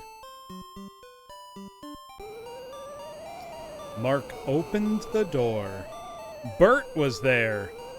He whispered to Mark. Let's go again. No, let's not go again. That was a nightmare, Bert. Game design. Cream Harina. Kami Yankee. Dandy Kobayashi. Dragon. Holy shit. Jazzy Toru. Desire Taro. Graphics. Dragon Nakashima. Dandy Kobayashi. Wolf Saito. Music. Miku Monkey. Hashimo Travolta. Presented by Bandai. Shinsei. Holy shit. I can't believe I... You didn't know you made this game, Dandy, right? I literally cannot believe that I beat the final boss on the first try. Any button I press does nothing. Hold on, I need to text my brother right now. Kama Yankee, yeah, you worked on this game.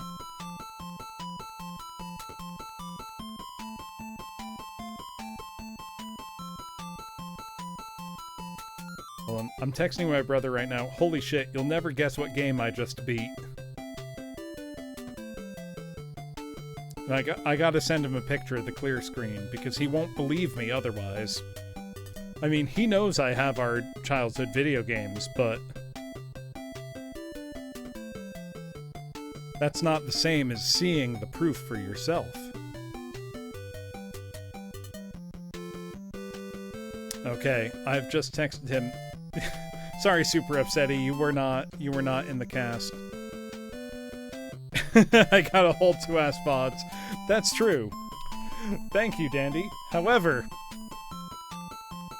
as we vibe to this finishing music, we're not done. We're not done streaming for the night. All we've done is beat 1 game. I have 2 more games I'm ready to play tonight. Give me 1 sec. I want to see if my brother replies. He should still be awake by now. It's not 11 yet. He probably just put his daughter to bed.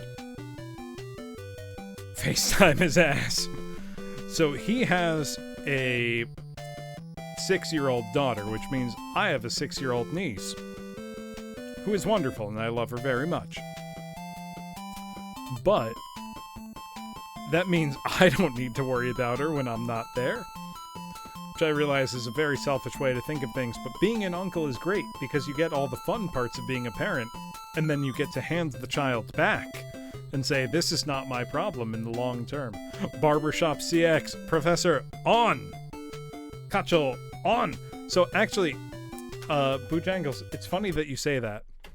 I had prepared for tonight a, I'm changing games right now.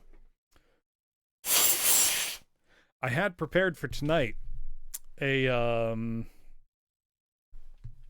Power Glove on channel redeem.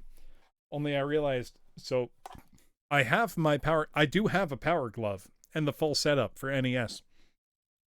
But I realized the adapter and the converter to plug it into the NES are still packed away in storage somewhere in my crawl space, and the Power Glove itself is out separately, so I could not plug it into my NES. I was going to have a channel points redeem where you could force me to play with the Power Glove for 5 minutes.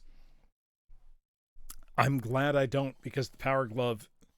How many of you have seen the movie The Wizard from 1989 or 1990? I forget what year it came out. Because the, like, bad guy bully of the film pulls out the Power Glove and goes, I love the Power Glove. It's so bad. And the Power Glove genuinely is so bad. I do have the game Super Glove Ball and the entire setup that goes with... Yeah, Oedipus Reps, you got it. Kamiyana, you got it. I do have the game and the setup that goes with it, Super Glove Ball, and it plays very well. Like, it genuinely works. But for literally anything but that game, it's a nightmare. It's terrible. You're getting the real NES experience right now, class. Like a genuine Nintendo gimmick. Only it wasn't Nintendo, it was Bandai, I think. Cartridge blowing ASMR, let's go. Oh, besides that, so other experimental peripherals I have, Boojangles, include there was a headset for shooting games where you tilted your head left and right and said fire, like for Afterburner. Let me find a picture of that.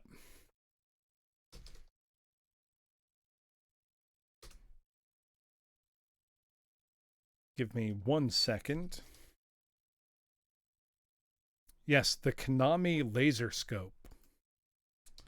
It's called.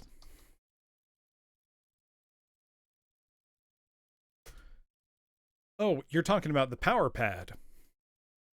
Yes, I had the power pad. I still have the power pad. It actually quite works. Ah, Super Upsetty. I have the Guitar Hero peripheral for the DS. It worked quite well, believe it or not. Hold on. Let me give you a quick image of the headset I was talking about. So this was made by Konami.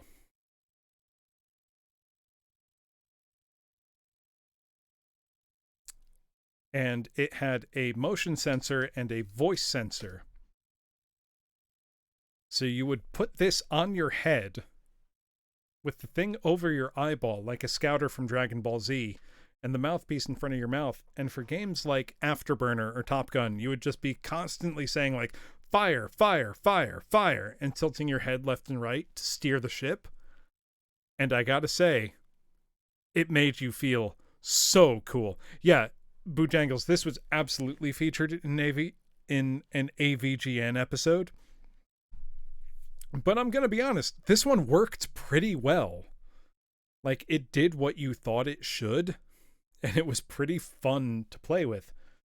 Let me pull up the other big NES peripheral I have,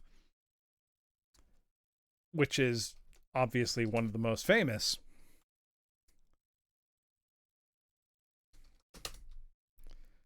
Actually, this one requires multiple things to work properly, including software, either Gyromite or StackUp. I am, of course, talking about Rob the Robot.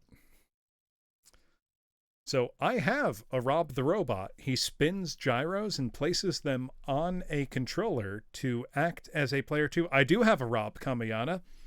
I've had a Rob for... Remember, my older brother's friend gave it to us.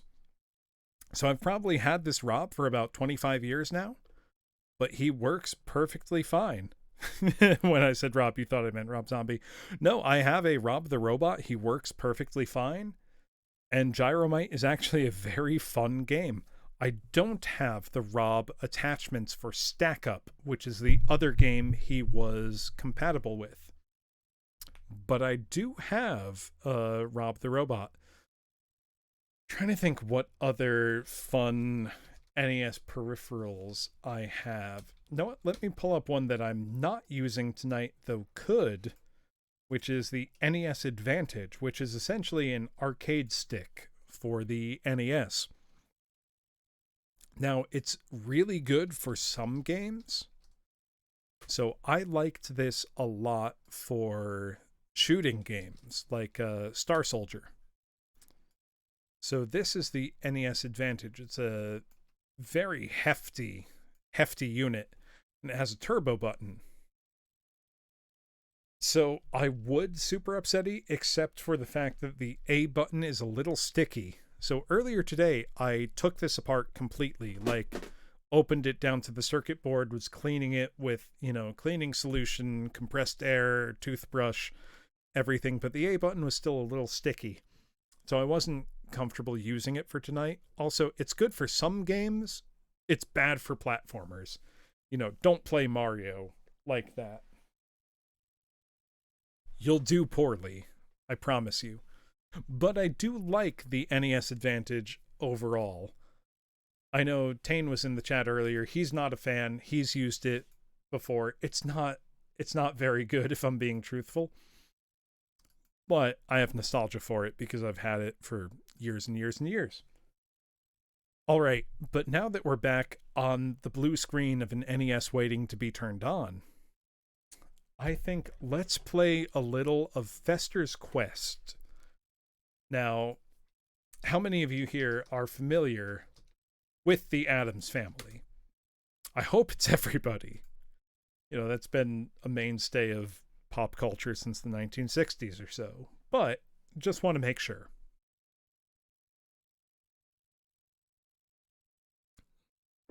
Good, Xavier.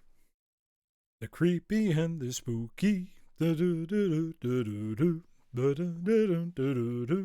Addams Family. Good. Okay. So you all know. So the story of the game for Fester's Quest, which this came out just before. This came out in 1989, right before the 1990s revival of the Addams Family. So it was just good luck, essentially, good fortune that Sunsoft seized on this license. It's basically a top-down shooter action-adventure game, similar to the top-down portions of Blaster Master. Sunsoft, if anyone doesn't know, Sunsoft were one of the absolute masters of the NES. And I mean, like, it didn't get better. You know, Sunsoft is as good as it got on the NES. That will always be the case. And that's the case with this game's music, at least. It's not their best game, if I'm honest. However, let's listen at least. Oh, I say let's listen at least. I turn the system on and it immediately starts not working. Give me 1 second while I clean the cartridge. And then we'll see how we do. Give me 1 sec. I got some cleaning solution and Q-tips right here. Give me just a moment. Get some cartridge cleaning ASMR here.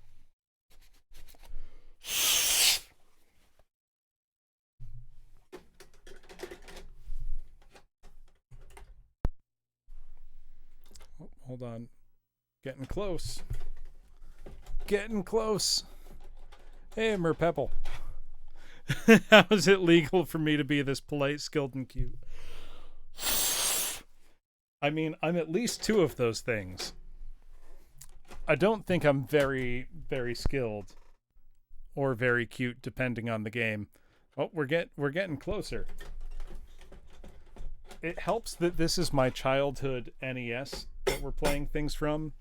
So I've got more than 30 years of experience coaxing this NES into life.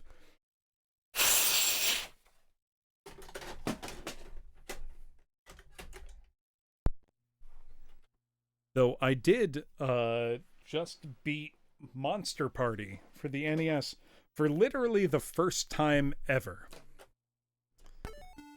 Oh, we've got it. Hold on. It's almost there.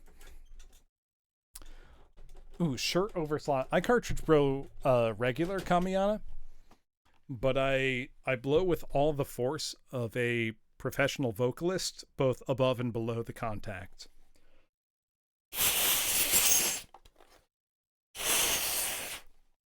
And if that fails, what I do is I have one of the custom screwdrivers to undo the bits for NES cartridges. I take them apart and then I clean the contacts that way. There we go.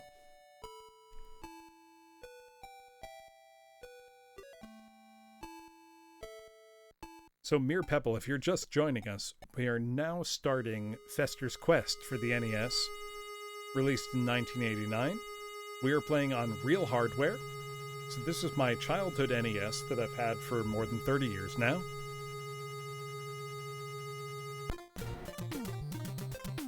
And I want you all to enjoy this absolute fire version of the Addams Family theme. Because Sunsoft in those days were the kings of NES music. You know, it didn't get much better than this. And it still doesn't. I don't love this game. I've never beaten it. It's quite difficult. But the music in all Sunsoft NES games was so good. Kamiana, you know, all I did, I'm gonna admit it, was order like a $4 thing on Amazon like a decade ago.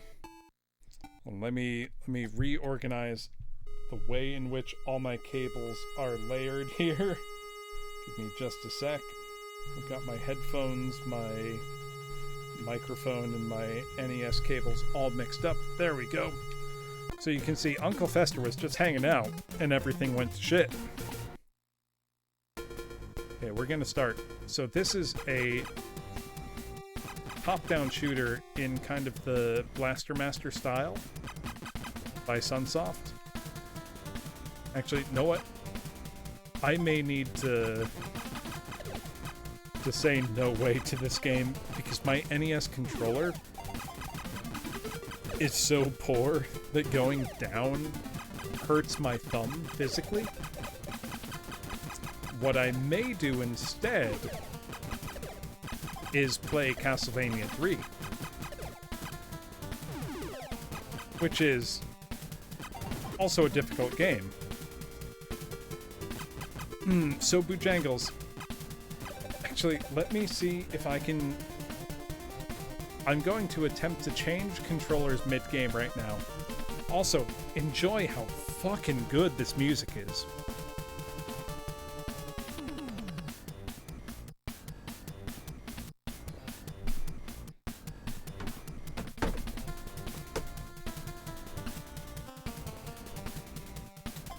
The thing with the NES Advance is you need to take up both slot 1 and 2 for the controller.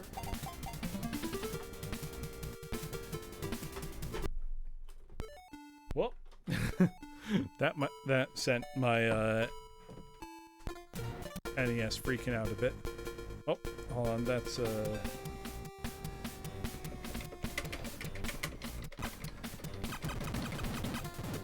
on.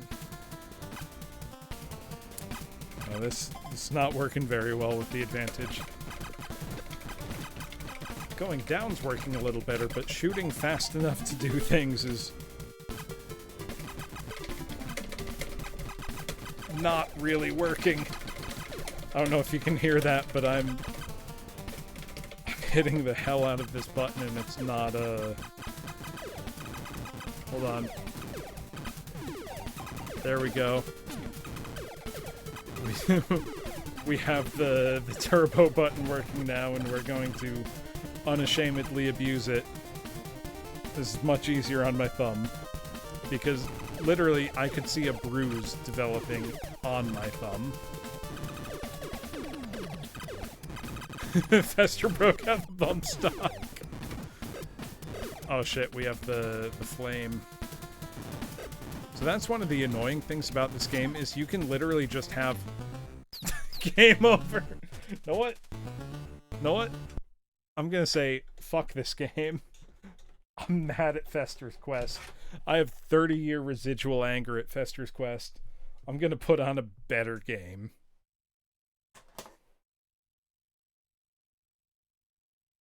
If I can find where I put it. Hold on. Here's Castlevania 3. You know what's bad when Castlevania 3 is the easiest game you plan on streaming for a night?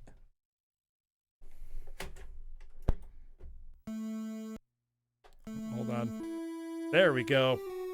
Hey, Walker Media, welcome. Oh, sorry. I do have a Discord, Mere Pebble, but I mostly use it for organizing a VTuber choir, which is something that I recently debuted the final performance of. Actually, if you don't mind I'm going to indulge myself for a moment, class, if you don't mind. So, Mere Pebble, if you don't know, the thing that I do most on stream is I sing a lot, and I sing classical music most of all. So my day job outside of being a teacher, because quite literally I am a teacher, Professor Bloom is not a character. I do teach. What I do is a lot of classical music. So something that I started back in late August was a VTuber choir project to sing Mozart's Ave Verum Corpus, which is a wonderful piece.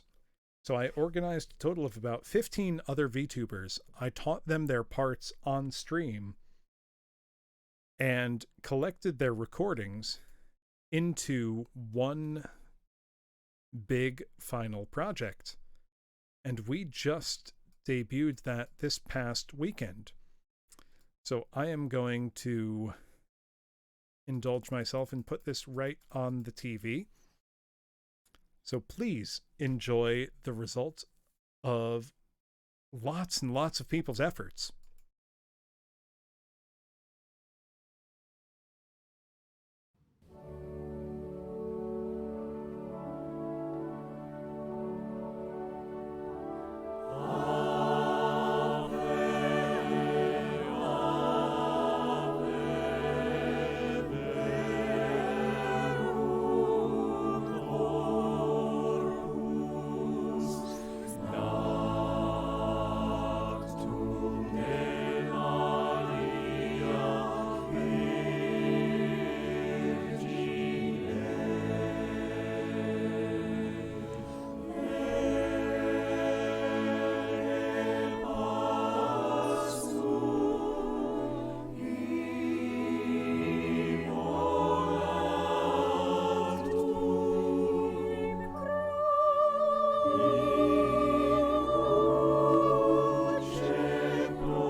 So I hope you enjoyed that.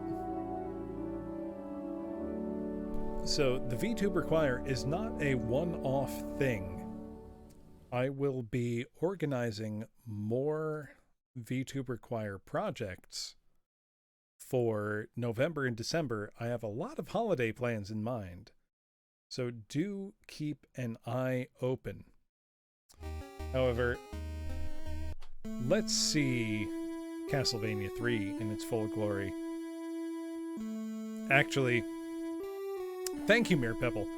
Please, if you like it, follow, tell your friends. This is the kind of thing that I'll be working on throughout November and December. I have a lot of exciting holiday plans in mind, including a large choir performance of Carol of the Bells.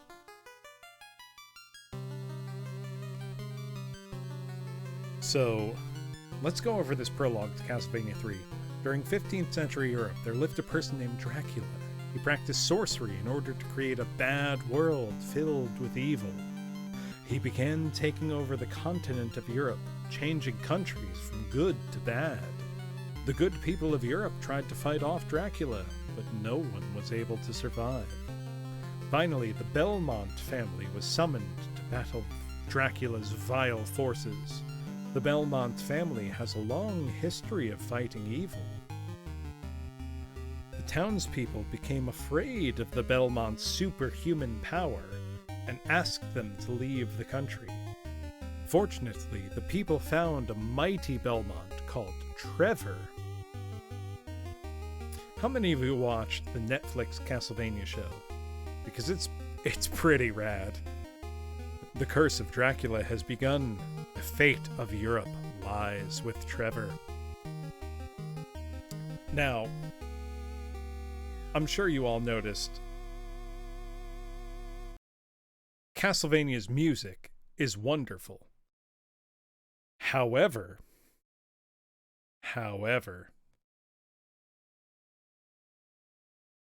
the Japanese version of Castlevania 3 is so much more impressive musically.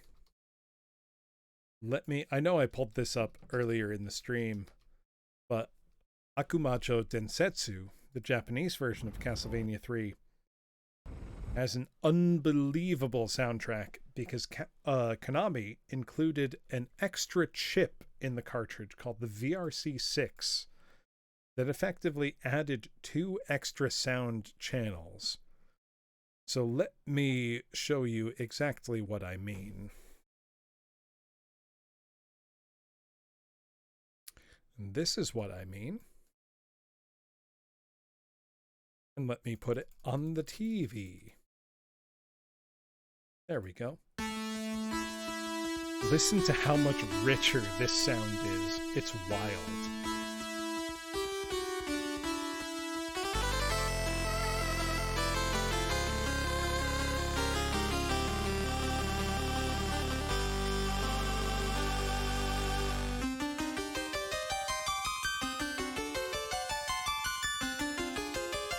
Isn't this absolutely wild?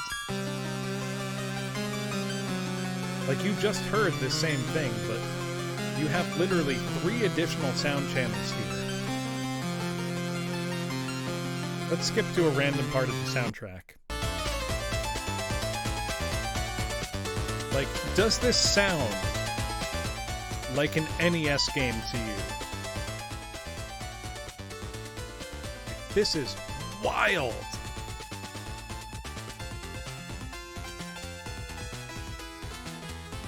Are you vibing right now, class? Because I am vibing. I need to upload. I have a Wiggly emote that I need to upload. Someone was kind enough to make me a Wiggly. So I'm dancing right now.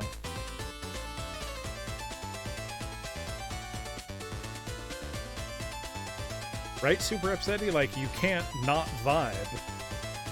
It's the law.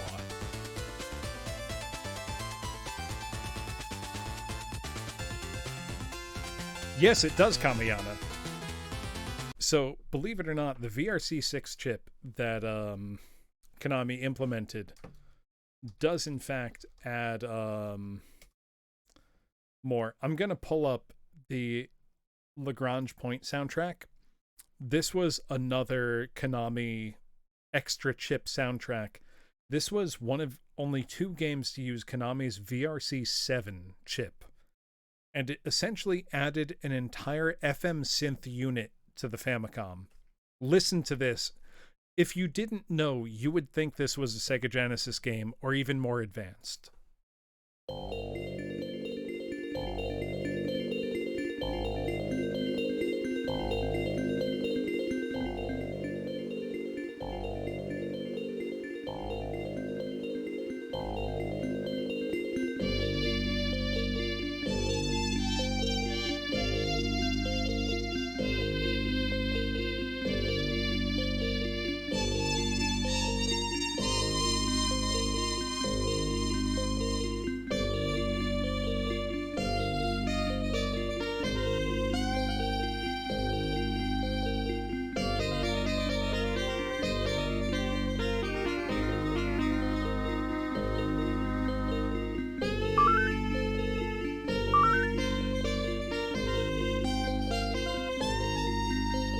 Right? Does this sound like an NES game? It's unbelievable.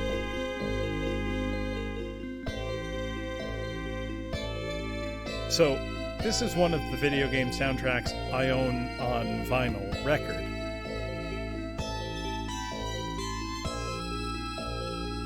Let's skip around a bit. Because the whole game sounds like this. It's unbelievable. Oh, Floor, I have... Well, for just video game soundtracks, I have dozens and dozens. For records in general, I have over 1,000. I was contemplating maybe in the future a media share stream where I hook up direct input to one of my capture devices, the audio out from a stereo receiver, so I can play my records straight into a media share stream, and we can discuss the music that we're listening to that way. For video games, though, I have dozens of soundtracks on vinyl. I repair turntables and cassette decks as a hobby, as just something I enjoy doing for fun. So that's why I have so many, if I'm honest. Hold on, let me find the right window to silence here. Give me just a sec. There we go. Oh, some of the others I have on vinyl. So I have Castlevania 1, 2, 3, Super 4, Symphony of the Night, Castlevania The Rebirth. Pretty much most of the Castlevania series that's been released on vinyl I have on vinyl. One of my favorites is Skies of Arcadia. I have a beautiful 3 LP set of Skies of Arcadia, which is my number one JRPG of all time. Skies of Arcadia is a peerless game, and I recommend everybody play it if you haven't. It's that good. Oh, now we have to go back to the paltry NES sounds compared to the beautiful VRC6 chip on the Famicom. Granted, Castlevania 3, no matter how you slice it, has an amazing soundtrack. You cannot go wrong. You know, this is fabulous. Trying to think, what are some of the more obscure games I have on vinyl? A lot of shmups, like Darius, Gradius 3, Dodonpachi. I mean, those all have phenomenal music, though. Alright. So instead of my NES controller, I have now hooked up the NES Advantage arcade stick. And it's anyone's wager how well that does for this versus the controller. Whoops. Already quite poorly. Okay, hold on. We're gonna just go back to the regular controller. This is going poorly. Give me just a few moments, class. Let me wind up this cable again. I will deal with the slight thumb pain that comes with my regular controller dealings. Had to find where I put my controller. There it is. Okay. Plugging the controller in. Make sure our NES is still turning on. There we go. Alright, we're back to it. Castlevania 3 time.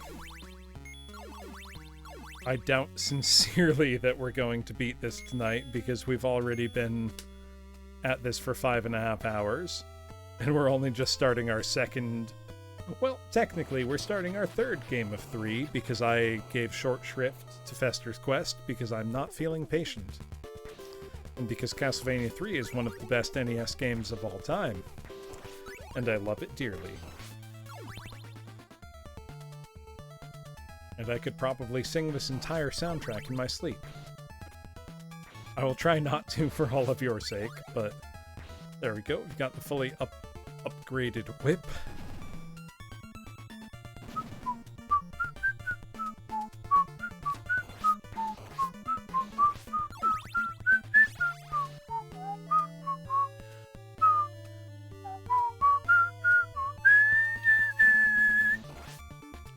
Apologies, I am bad at whistling. There we go. Beautiful, hardly. I just like Castlevania a lot. Now, this is what's beautiful. This entire room, just the gorgeous stained glass. Oh. Okay, this is how I can tell that I've been drinking, that I'm a little slower than usual in my reactions. There we go. Oh no, I see my bitrate's gone quite low. Am I still online? Ooh, have I thought about arranging non-vocal a cappella music a la Smooth McGroove? Smooth McGroove does such a good job of it that it makes me almost not want to do that, Kamayana. Because it's like, I would almost be treading on his toes unless I found something that he's not looked at yet, if that makes sense. One piece of game music that I don't know if he's looked at yet, that I would very much like to cover either as solo, vocal, or instrumental and vocal, is any of the music from Pilot Wings 64, which has a very good, chilled out vibe. I shouldn't have taken that skeleton hit. That's embarrassing. We're only on stage 102. Doesn't help that the up and down on this D-pad are almost agony to press. Alright, thank you, Super F City. I saw my bitrate go very low for a moment there. Ah, shit.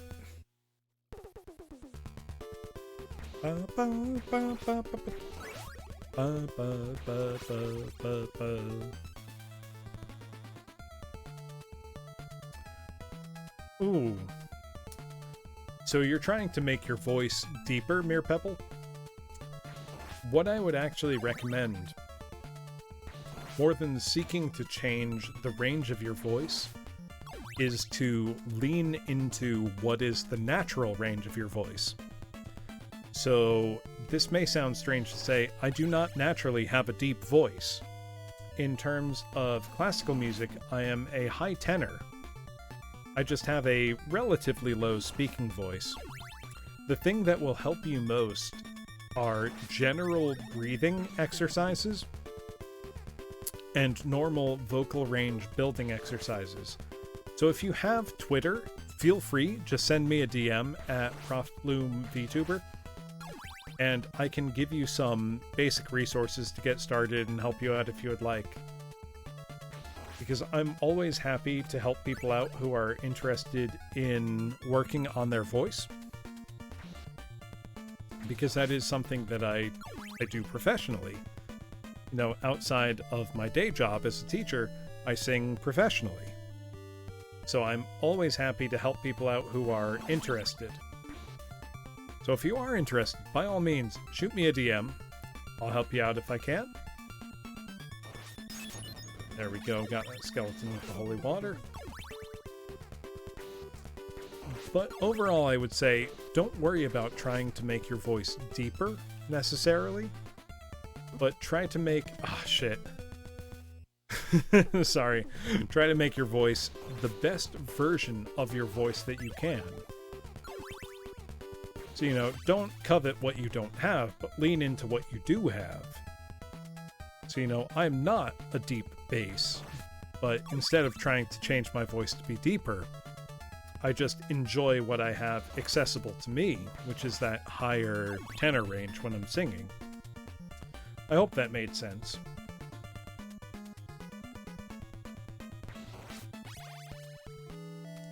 Oh, my thumb really hurts playing this game. There we go. I'll be ashamed if I can't even get to level 2 in Castlevania 3, which is a game I've beaten multiple times. That's embarrassing. Let's reset.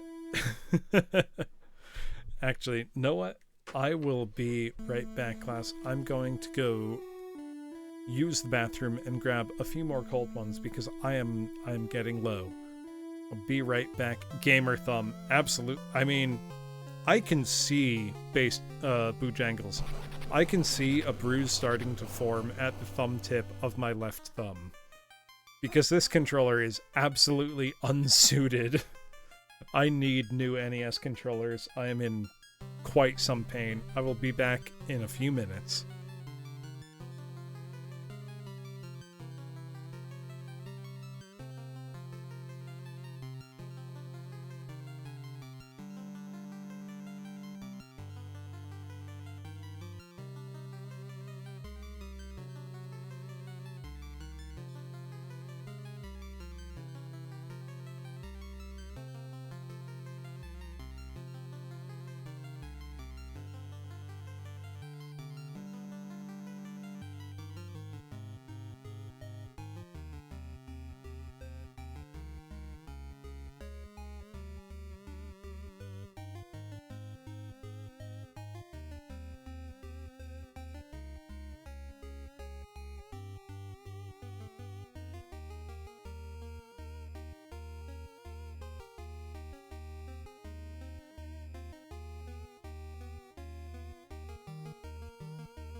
Thank you, Fleur. I also thought it was a cute BRB screen. Especially if you saw any of the Monster Party stream. So we're gonna start again from the beginning on Castlevania 3. We're not gonna bother inputting our name. Thank you, Xavier. Happy to be back. I am going to do my best here, probably for at least another hour or so.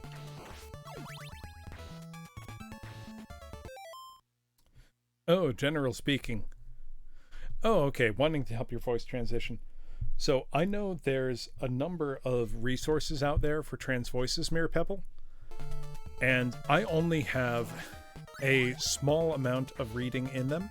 But if you would like, DM me. I can send you the resources that I know and people that I know who are experienced in working with trans voices, and I would be happy to help you out. Because while that's not an area in which I have formal training, I know people who do.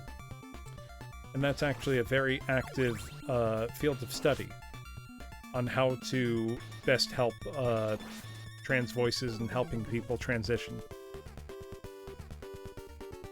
So, by all means, get in contact. I'd be happy to send you resources that I know.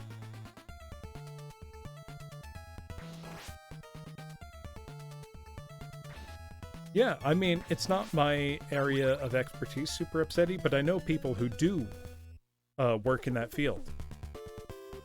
So I would be more than happy to set people up with professionals who can help better than I can.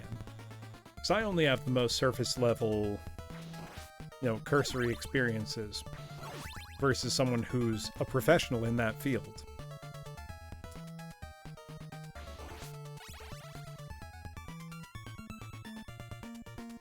So, if I can help in any way, I would be happy.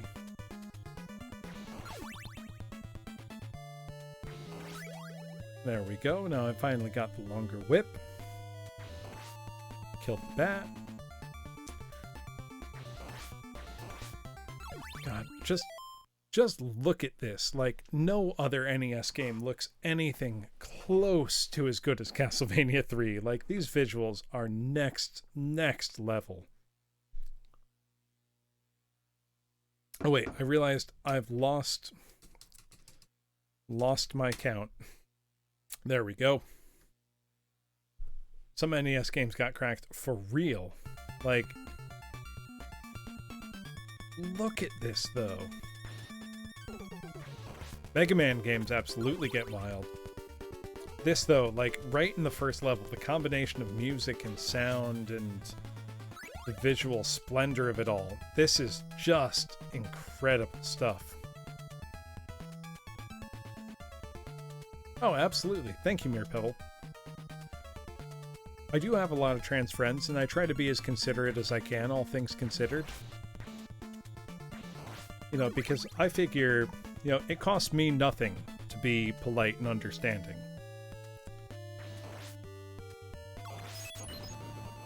There we go.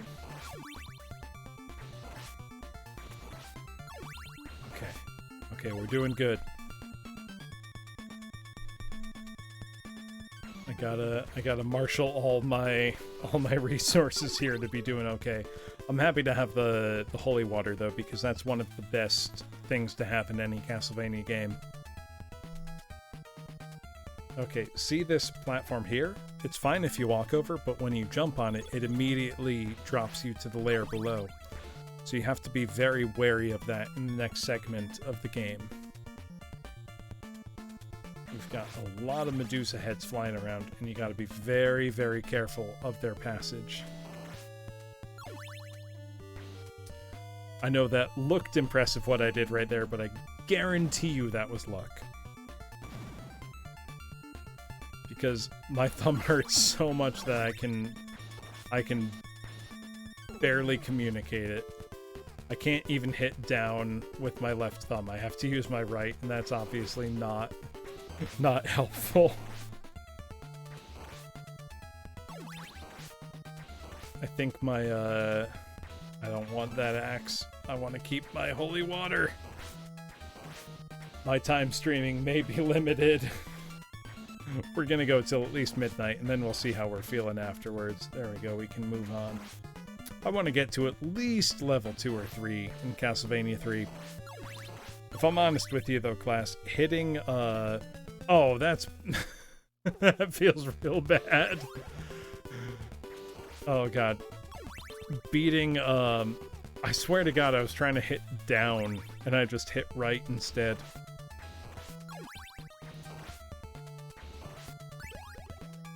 Take the axe because that's all I've got. There we go. Yeah, hitting down on this controller is very, very difficult. It doesn't take the input very well. I hate the flea man. Get out of here. Go up, up, up. Really, if anything, all that this stream has taught me is that I need new controllers. Because this is agony. My thumb hurts so bad. I can literally see the bruise forming on my hand. And not on my hand, specifically on my thumb. Like, on the thumbnail itself. But I need to at least be able to clear a few levels without complaining. This is Castlevania 3. I've beaten this game probably dozens of times.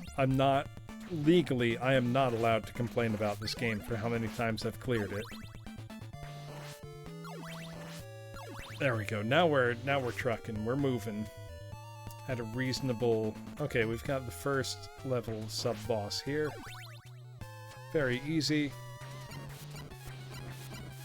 Just wail on him. He'll die pretty much instantly. There we go. No problem. Piece of cake. Takes no effort at all. It's generous of the game to give you such an easy first boss.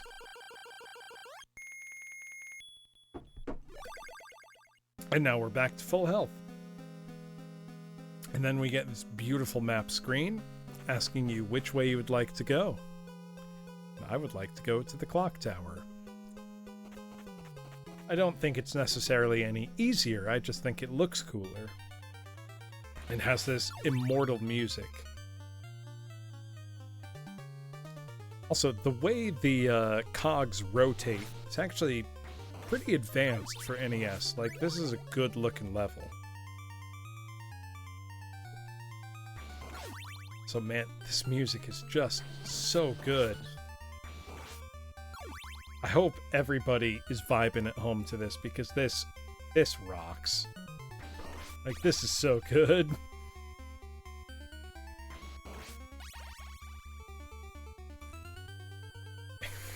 Wow, my thumb really hurts trying to press up. Kamiyana's vibing, I feel it. I feel it.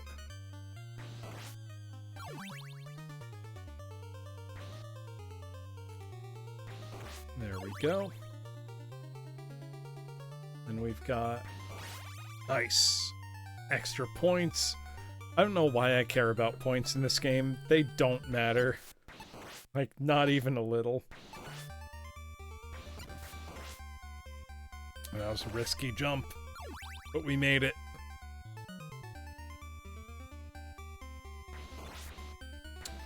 Ooh, hold on, class. I need to check something. My brother just texted me back after I sent him all those pictures of the Monster Party ending screen. He sent back, "What? That's Monster Party."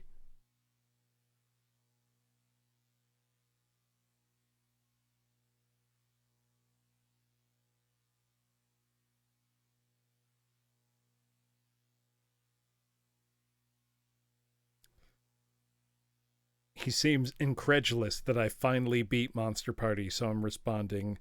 He said, "What? That's Monster Party." And I said, "Hell yeah, it is. I sat down and decided to play it until I beat it."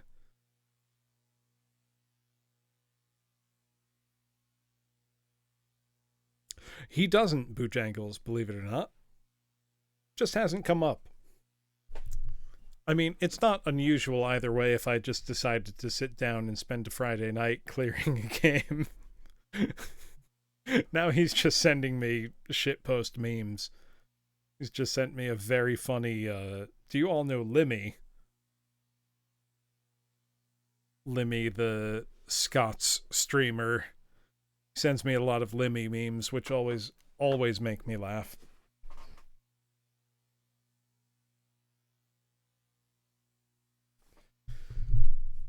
Kill Jester. A kilogram of steel is heavier than a kilogram of feathers. I can't do a good Scots accent, but I'll do my best Limmy impersonation anytime anyone asks. It's just fun to say kilogram. Or when he just wanted to give him a wee fright. Just a wee fright. I would lose my mind if Limmy became a VTuber. He should, honestly. If ever there is Hollow Stars EN, forget me applying. I'll apply. I don't think I'll make it in. If there's Hollow Stars EN, no, Limmy is a streamer. Mere Pebble, he already is big time. I've watched many of Limmy's streams and greatly enjoyed them. But I would wholeheartedly support Limmy becoming a VTuber. Just because Limmy is so funny. I am happy to consume Limmy's content in any form. Also because I would lose my mind laughing if he was in, Nijisanji EN or Hololive EN. Because whatever they say, the name is, everyone would know, oh, that's Limmy. The second someone says something like, how much does a kilogram of feathers weigh? Kilogram. Sorry, I can't do a Scots accent. I apologize to any Scots folk in the chat. It's embarrassing. Limmy himself is just deeply, deeply funny. Like, he's got an incredible sense of comedy. Okay, here's where the level starts getting quite tricky because I need to avoid the Medusa heads, because if I fall onto the spikes, that's a one-hit death. Him breaking out his heaviest accent with no one being able to understand. That would be hysterical. Imagine if he tried to say, you know, because he's got that Glaswegian accent, if he tried to say, like, purple burglar alarm, which for a Glaswegian is like burglar, like they can't say it. They're physically incapable of saying purple burglar alarm. I would lose my mind laughing if he had to try to explain that accent to, like, Gura or someone who is, let's be honest, Gura is trying her best to play a stupid character, but is also dumber than the character she's trying to play and doesn't know it. Which is why she's so popular. You know, that's why she's funny. Oh god, keep talking and no one explodes with Limmy. Oh lord. I will pay any amount of money to watch that, Bojangles. Like, that would be the greatest stream I think I've ever seen. I will pay $100 US right now to watch that stream.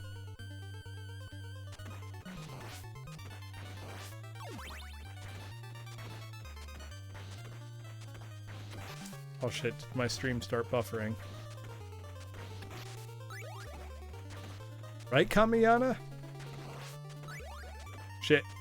I didn't want that item. Okay, I'm still here. I saw my my bitrate briefly drop to 0.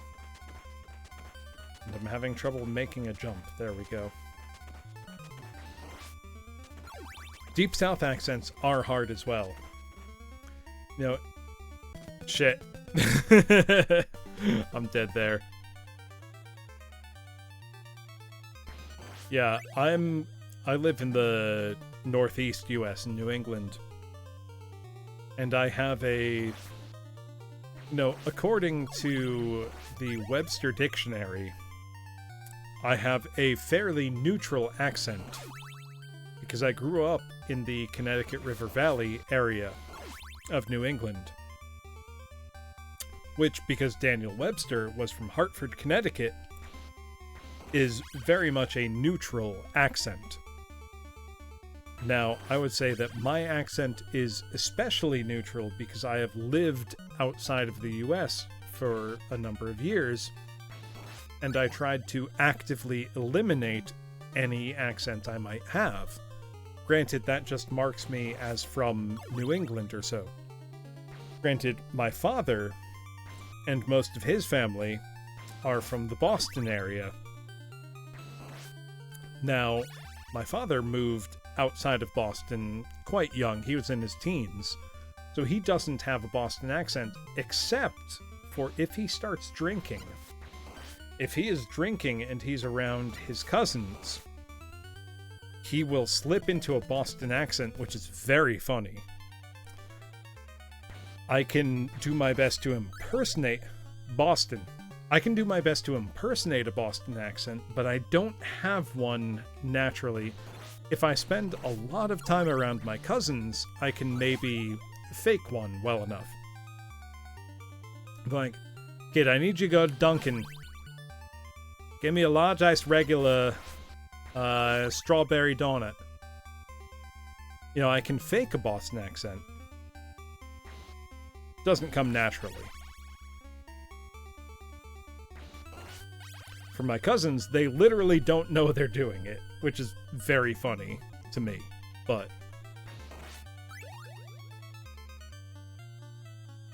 yeah, you say either Boston, Worcester, any town name in Massachusetts, it's 50-50 if it's pronounced how it's spelled. Park the car over there. Yeah. Kid, go fucking parallel park. Be ready in a minute.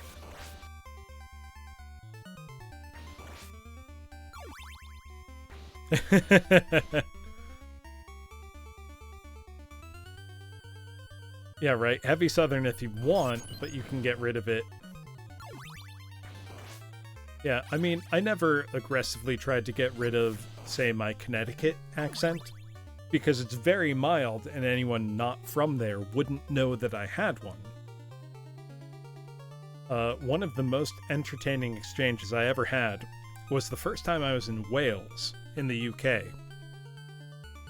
I was visiting a friend of mine who was doing her postdoc, doctoral and postdoc in Cardiff. And so I stayed with her for about a week and a half, 2 weeks.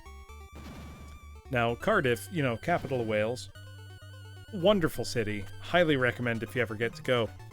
But there was a day when she had, you know, she was just busy the whole day, so it was like, okay, Bloom, you gotta go find your own amusement for the whole day. So, you know, that was no problem. During the daytime, I went to Cardiff Castle, you know, enjoyed sightseeing. But then as evening came about, it was like, okay, well, what am I going to do on my own in Cardiff for the evening? So I was walking back towards the neighborhood where she lived and realized, you know, this being Cardiff, there was in fact a neighborhood pub. Because obviously there's a neighborhood pub. You can't not have a neighborhood pub. You're in Cardiff, you're in Wales. There's a neighborhood pub in every neighborhood. So I go and I ask, you know, what's the local beer that everybody drinks? And it's called Brains, which is just delightful.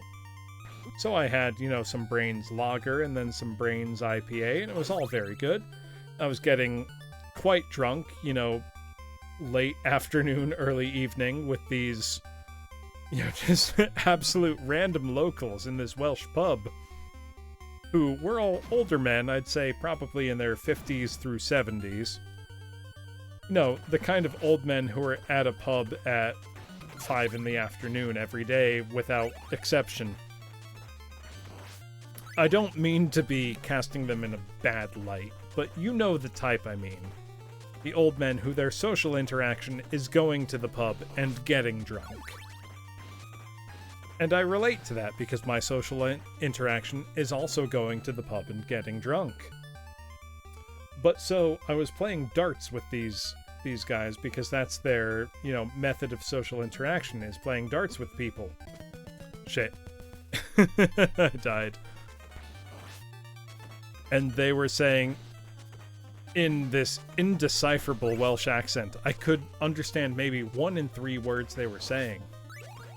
But basically, what I could make out was that, okay, you know, you're not Welsh, so you must be English. And I'm laughing. I'm like, no, I'm not from England. Where did you get that idea? They're like, well, you're clearly not American. And I'm just cracking up at that point because obviously I am American. And they've just never heard, the only American accents they've ever heard were either on the TV or in movies. So they've never heard, say, a non-California American accent. I'm just cracking up this whole time because they're convinced I'm from some corner of England they've never heard of, and it's like, no, I'm from the US, believe me. And then we just drank more beer and played darts. What would they think you are? That's a great question, Mere Pepple. Shit, I keep dying. My thumb is hurting desperately at this point. Hold on. You know what? Give me just a moment, class. I'm going to see what NES games I have on hand that won't decimate my thumb. I will be right back. Yeah, Callie... Yes, exactly wise. Callie... Connecticut, England. Yeah. Well, granted, Super Upsetty, a lot of Connecticut's place names are either Native American...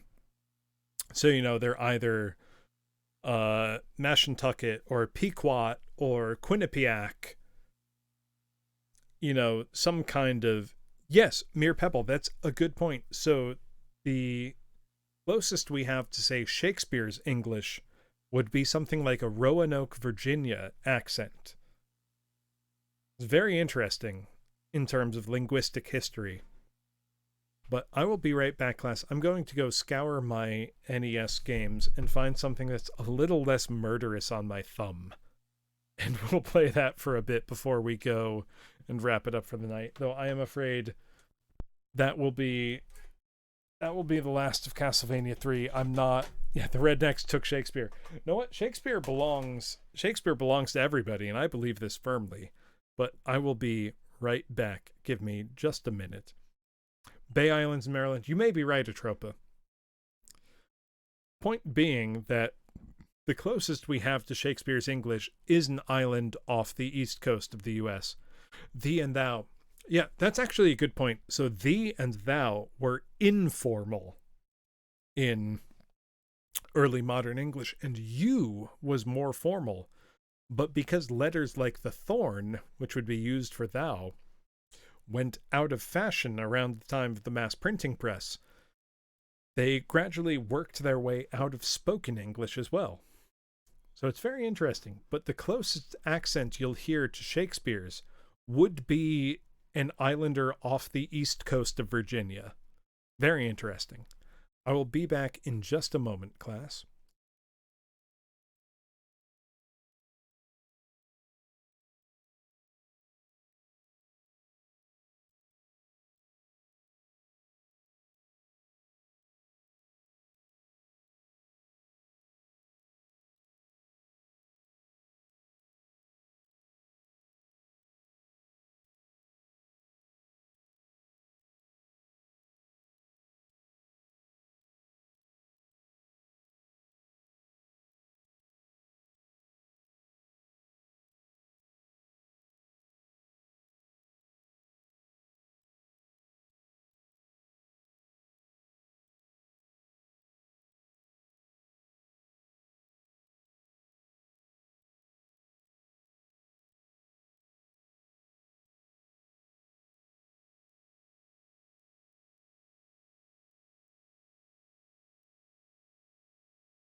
All right. Sorry about that, class. Oh, and yes, Kamiyana, if I am remembering correctly, the thorn went out of fashion with the printing press as it became cheaper to just use a Y for the same purpose. So, first, I'm going to pull up a game I mentioned earlier called The Immortal. Blowing the dust out of it for the first time in God only knows how many years. Let's see. Will it start up? This was an early 90s game by Electronic Arts. Well,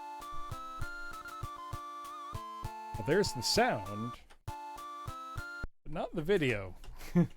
Let me clean this out a bit and see if I can't get this working a little better. Just a moment, class. This was back when Electronic Arts was still a respectable company that made a wide range of games for a number of platforms, and not just your yearly Madden NFL. Yes, Atropa, that was very, very common. Placing a small E over a Y was essentially the, which I have run into in a number of documents that I've been trying to read just for my own personal edification. Okay, now the Immortal should work.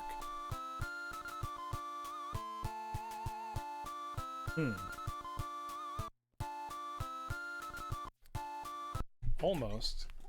Give me a sec.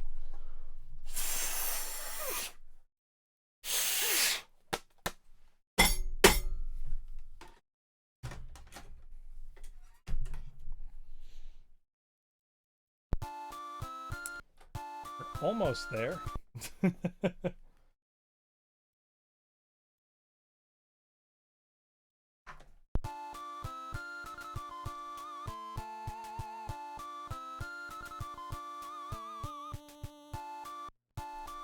The sound rules, but it's not doing us any favors.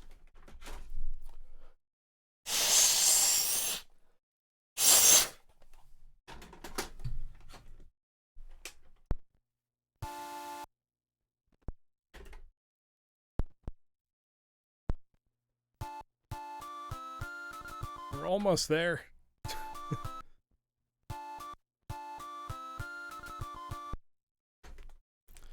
Hey, regular expression. So funny that you mentioned the Immortal. I'm trying to get that to play right now, regular expression. So I did beat Monster Party, and I played brief amounts of both Fester's Quest and Castlevania 3 before deciding my thumb could not take the punishment anymore of my quite loose NES controller. Also, if anyone remembers better, I think we're at 14 cold ones. But please correct me if you know better. We are trying right now to get the Immortal working as it should.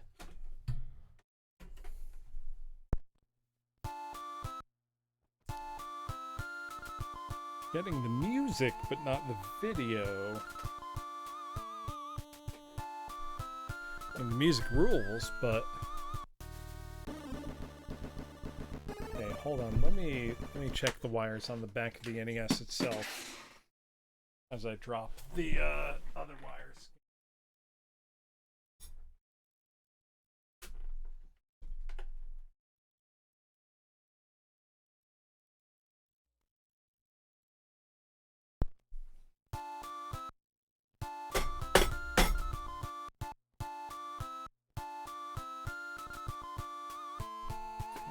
Slapping it almost improved it. I think I'm gonna have to try one or two more times before giving up the ghost on this one.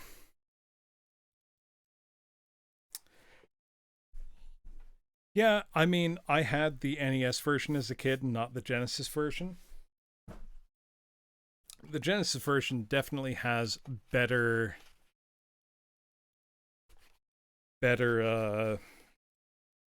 animations. I always felt like the NES one controlled a little more responsively, but they're the same game more or less, and honestly, it's impressive how close they are to parity between the two versions. Granted, when I was, a young child, the game was quite scary in terms of all the graphic death animations there were.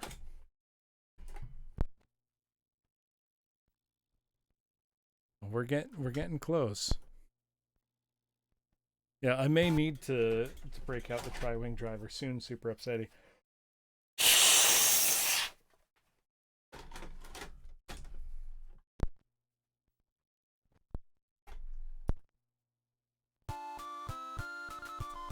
I hate that I can hear it and it's not loading visually.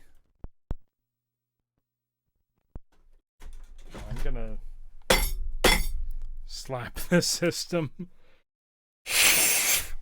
Percussive maintenance, as we would call it. Oh, surely that must be it.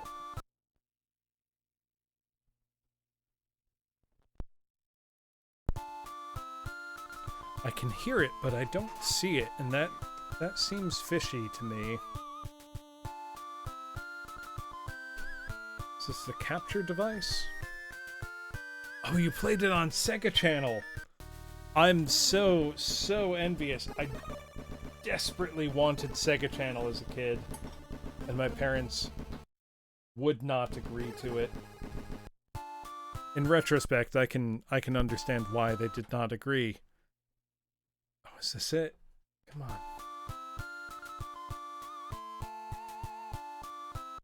It's absolutely killing me. No Wily Wars for me unless I buy that modern repro cart.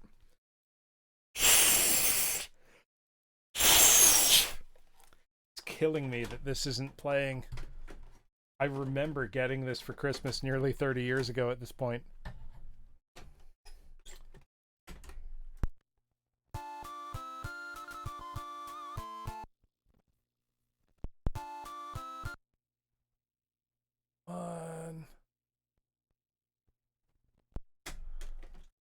I don't know that it was super upsetting. Hold on. I'm going to try out some other games and see if they work.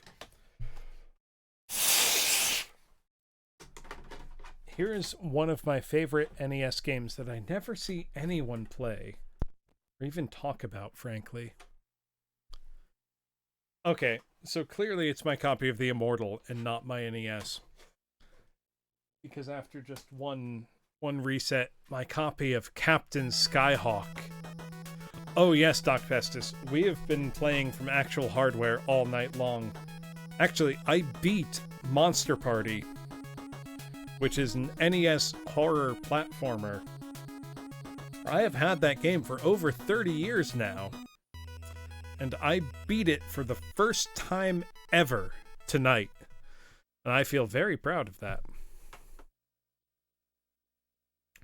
So now that I've completed the game I wanted to beat tonight, I briefly played some of the others, including Fester's Quest and Castlevania 3, until I decided that my thumb was absolutely dying from that attention.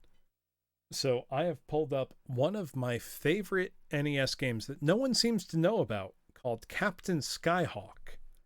Now this was programmed by Rare, so the same Rare that made Donkey Kong Country and Battletoads and Banjo-Kazooie. This was the same exact Rare, and this was one of their earlier NES games. And it's a wonderful isometric flight game with very fast 3D looking visuals. And you'll see what I mean. Whoops.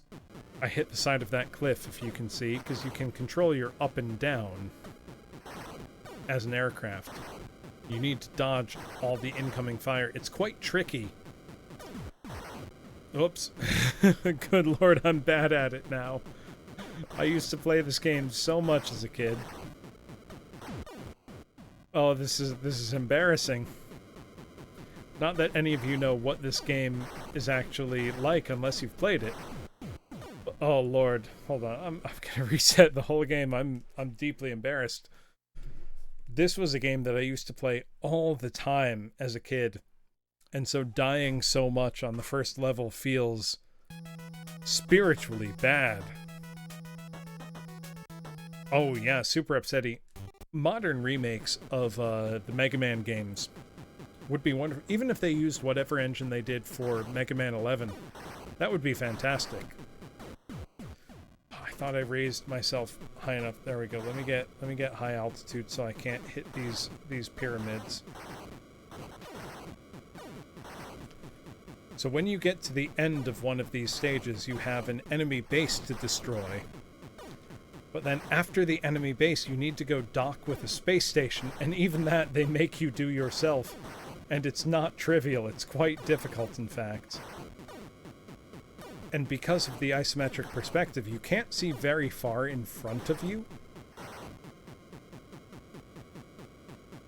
Of course, you can go higher and lower to the ground, and that affects your speed.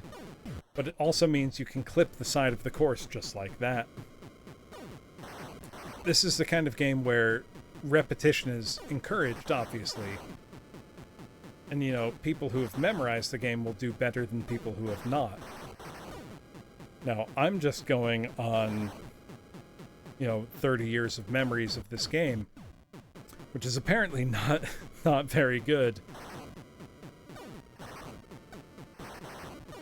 I know I've beaten this... Okay, you hear this music change. This means we have a boss battle now. It means we need to beat these 4 things on the side, and then the boss in the center.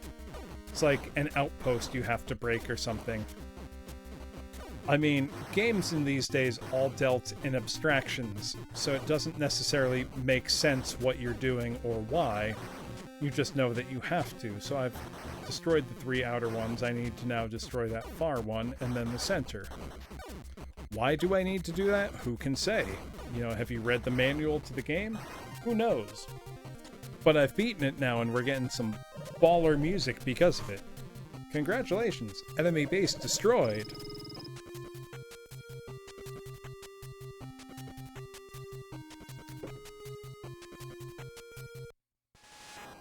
Oh, I forgot there's a quasi afterburner / Top Gun stage, which, I'm gonna be honest, my thumb hurts so bad I can barely operate the D-pad at this point.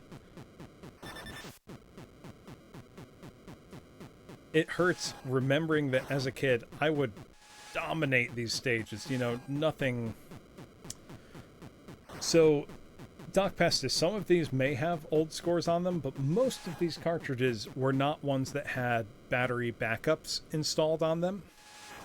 So, for example, my original Legend of Zelda cartridge will likely still have my and my older brother's save files on them.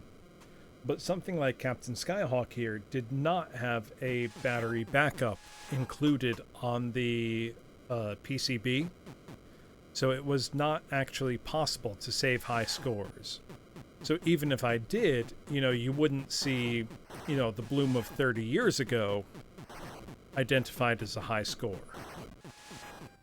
Whereas on, you know, my original Legend of Zelda 2 cartridge, you may, assuming the battery has not fully discharged.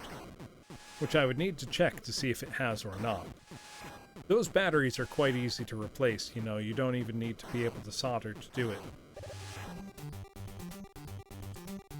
So I've cleared the shooting stage here.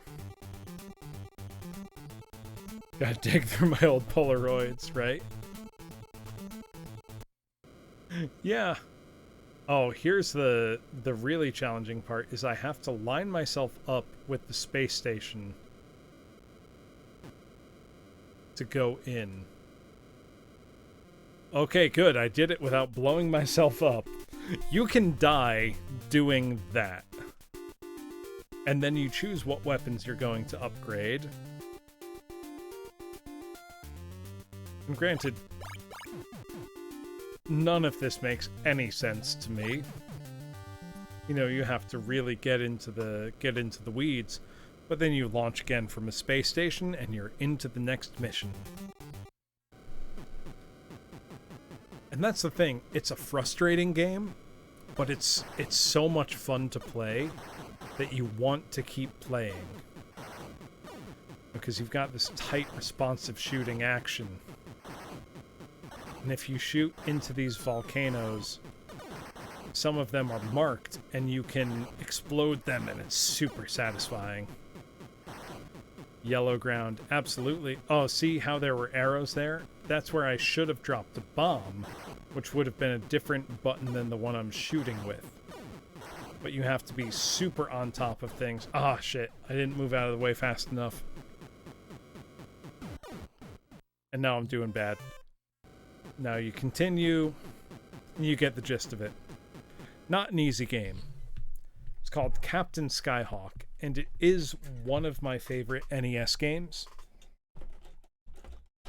And it's one I feel like not enough people know about. Yeah, you need to use the force to hit those. I'm going to try to get the Immortal working one more time, because I really want to show you how detailed the death animations are in it. Because like Monster Party, it's one of those games that I played as a kid and wondered, should I be playing this? Like, is this okay? Can I know about this? Okay, let's see. If it doesn't work now, it's not gonna work.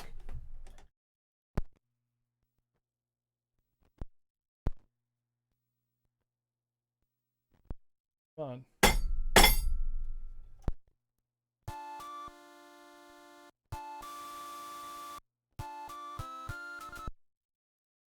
Close, I can feel it.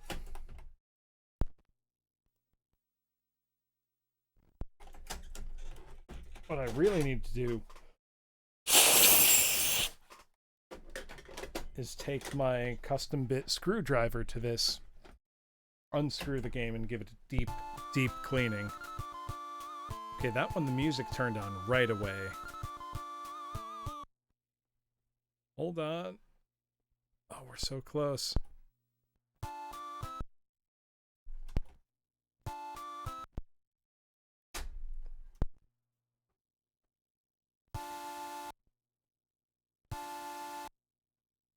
We're getting real close.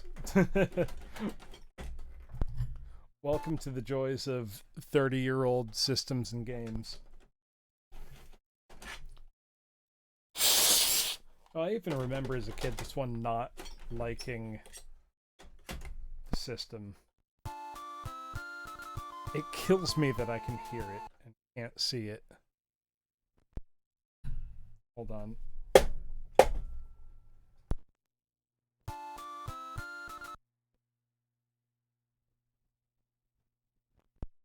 Yeah, right? Exactly.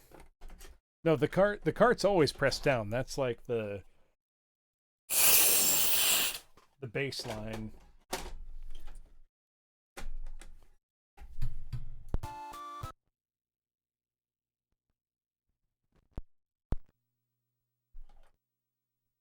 Oh, come on.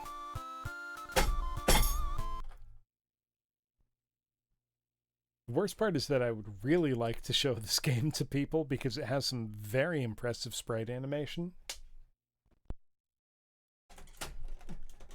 But I guess not. Okay, what else? What else did I have close to hand?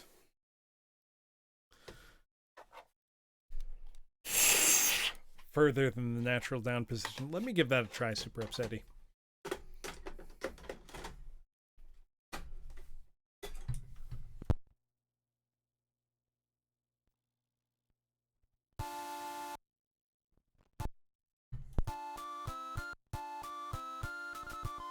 Oh, this is so frustrating. That I can hear it and can't see it. I mean, I can envision exactly what's happening right now, but you can't. And that's kind of the important part. Hold on. Forgive me for a sec. I'm gonna slap my NES really hard.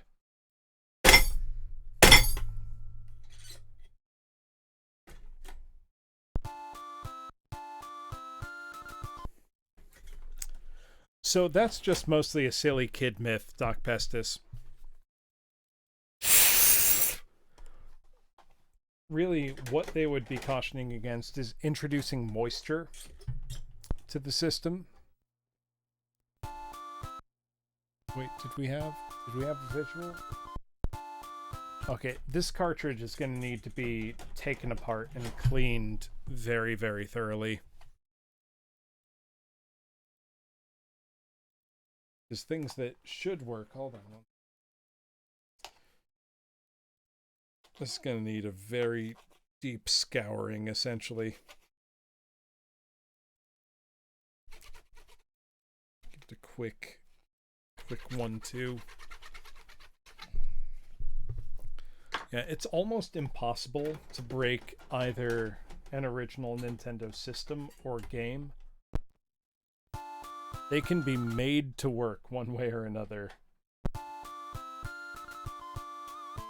getting close.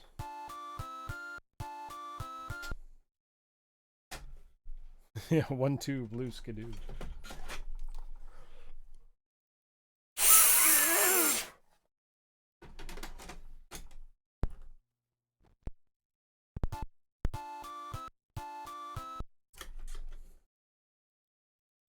Yes, I do, Mere Pebble. Don't worry.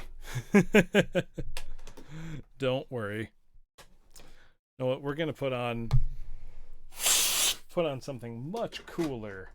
It was a game I always thought was cool as a kid, but which in fact is not very good. Skate or Die. Did any of you play this as a kid, I wonder?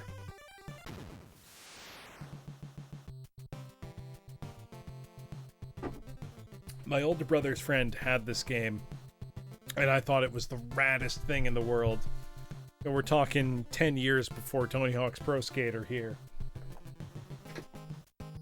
We had Skate or Die. Should have broken out Snake's Revenge. No. I want to play games that are still fun. Also, forgive me, I'm cracking myself another cold one. I mean, listen to this jam. Tell me this game's not gonna be great. Spoiler, class. It's not very good. But that's not the point. Okay. Oh yeah, we've got a little mouse reticle here. Sign in here if you want to compete. You know what? I want to go practice. Oh, thank you for hosting, Xavier.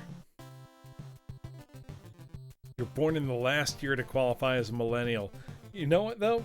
That means we are both millennials, Mere Pebble. Because millennial is quite a wide range. Thank you, Super Upsetty. Okay. You know what? I want to... Let's try the freestyle. It says tank controls, kind of a la Resident Evil. Tell me there's nothing cooler than hitting the half pipe like this. I do not remember how to do tricks. Whoops, I wiped out somehow.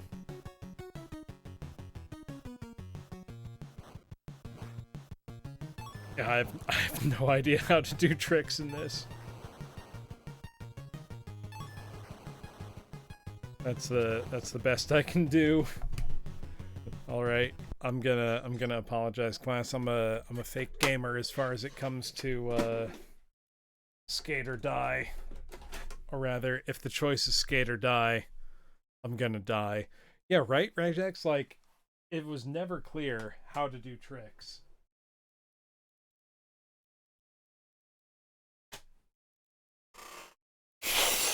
I've got something here. Right? I can't even skate.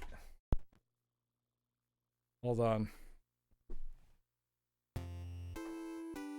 If we want to be real gamers, give me a sec.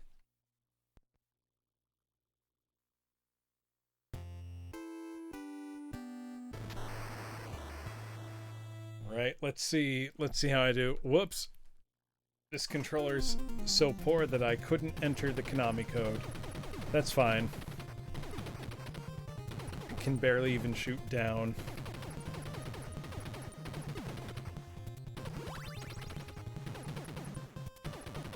You know what? That's fine. I remember as a kid beating Contra with just 3 lives instead of 30. Granted, it was one of the only games I had, so I played a lot of it, and I guarantee you I do not have the memory for it now.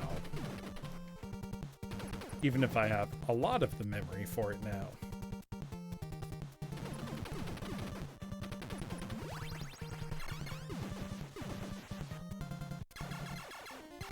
Contra was another one of those games as a kid that was magical, because both my brother and I could play at the same time.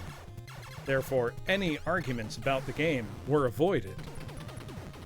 Because why do you need to share or hog the system one or another? You could both play it.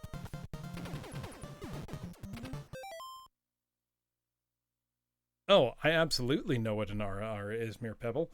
And if you would like one,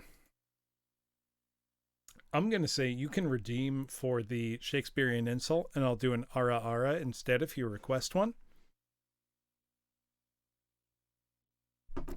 Whatever the cheapest redeem is, I would be happy to do an ara for you.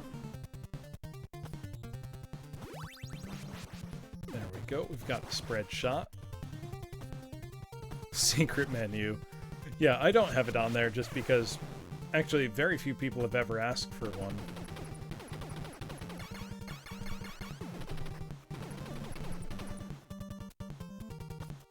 There we go. Okay, give me just a moment. Okay. Wow, you really want that redeem mirror, Pebble?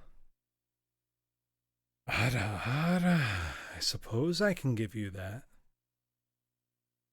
Yada yada daze. You really want an Ada Ada from me? I hope that's okay. If you would like more, just let me know.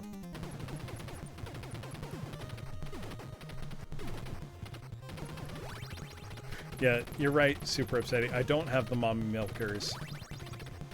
I hope no one wants me to have the mommy milkers.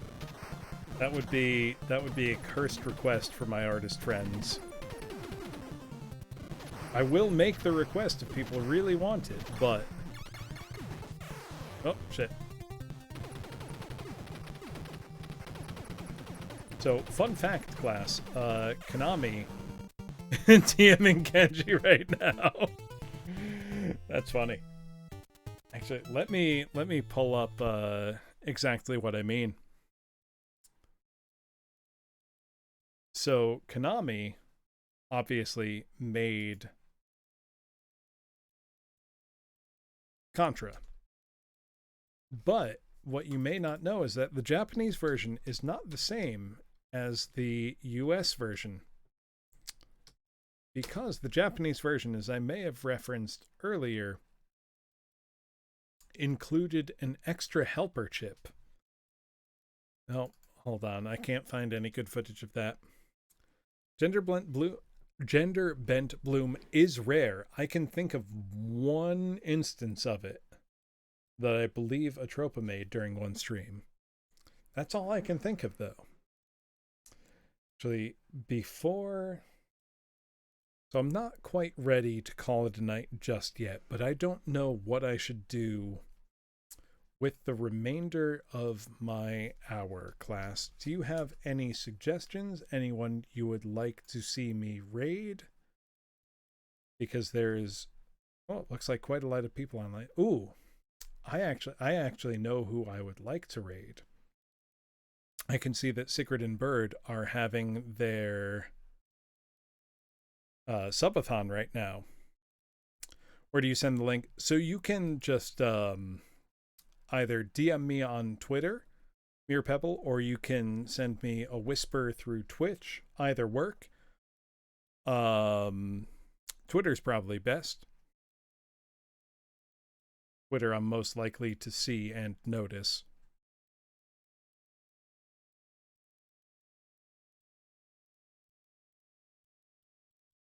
Oh no, it looks like I'm low bit rate again. Okay, are we still online? We didn't lose anybody.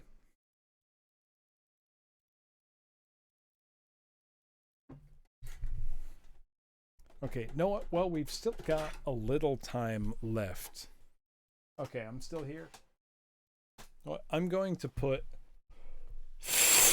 Castlevania 3 back in, and why don't we play until the top of the hour and see how far we get. How does that sound to people?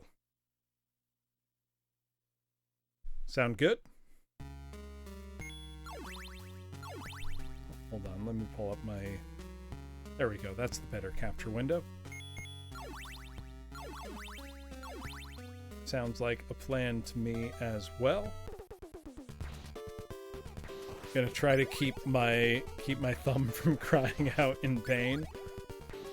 Tomorrow may need to be a no thumb kind of day.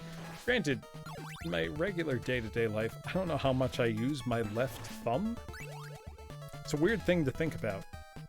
You know, I don't often think, how much do I do with my left thumb in a general day?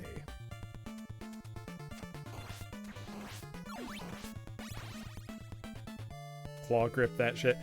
So super upsetty. When I'm using a normal, like, modern game controller, I absolutely claw grip it. Ever since the GameCube, I have naturally claw gripped every controller I've played. I'm not kidding. I think it's the most natural way to play. Right, Atropa? You never... That's true of any body part. You never know how much you use it until you injure it. Because right now, in real time, I can see a bruise forming under my, thumbnail on my left hand, my left thumb, and it's like, man, that really sucks. Now I'm using like the first joint on my thumb to operate the D-pad. I mean, it's still going fine because we're still in the pretty relatively easy part of Castlevania 3. But very shortly it's gonna go poorly for me. We're just gonna try to keep moving and enjoy this absolute baller music.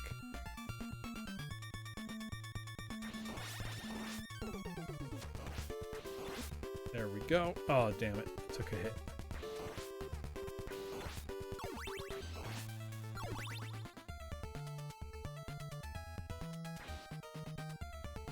Before I ask, yes, you regret it. Okay. Well, I haven't seen what you might regret yet near Pebble, so don't worry. Nothing to regret.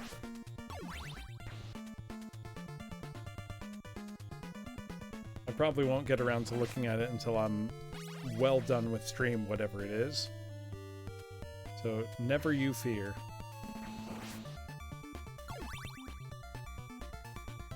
Alright, I managed to swerve all those Medusa heads. There we go.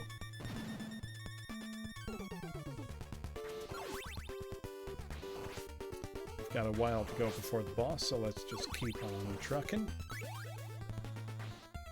Take the axe instead of the dagger, why not? There we go. Okay.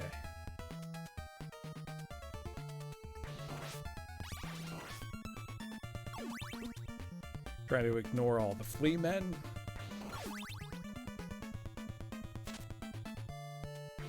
See if any of them walk forward into the axe. They did not. Gotta keep moving to avoid the flame projectiles from the... I forget what they're called. There we go. Okay, we're on to stage 1, part 4. I think it should be the boss soon.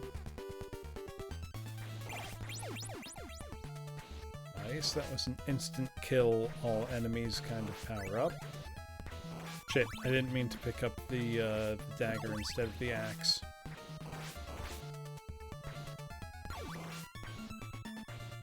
It's fine, the boss of this stage is very easy and I should be able to take care of him without taking a hit, but we'll see. Ooh, Horacio, you would like... Horacio, give me 1 sec.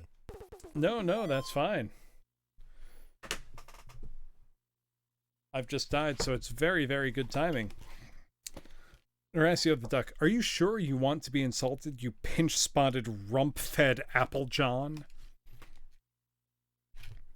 You unbookish, swag-bellied polecat? Do you truly desire to be insulted, you hedge-born, shrill-gorge codpiece? That is the good stuff. It's very, very fun to do.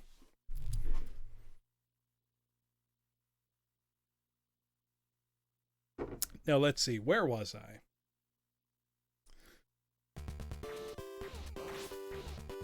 No, you're welcome.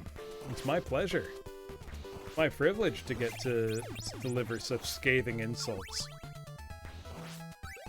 They're the bard's insults, not mine. Well, your lurk is much appreciated, Horatio, however you like it to be said.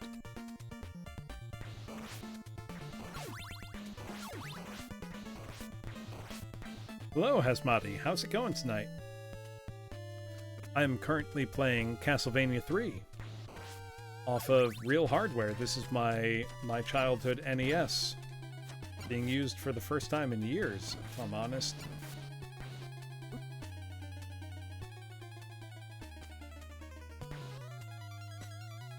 Castlevania 3 is a game I've beaten before, but not in quite some years.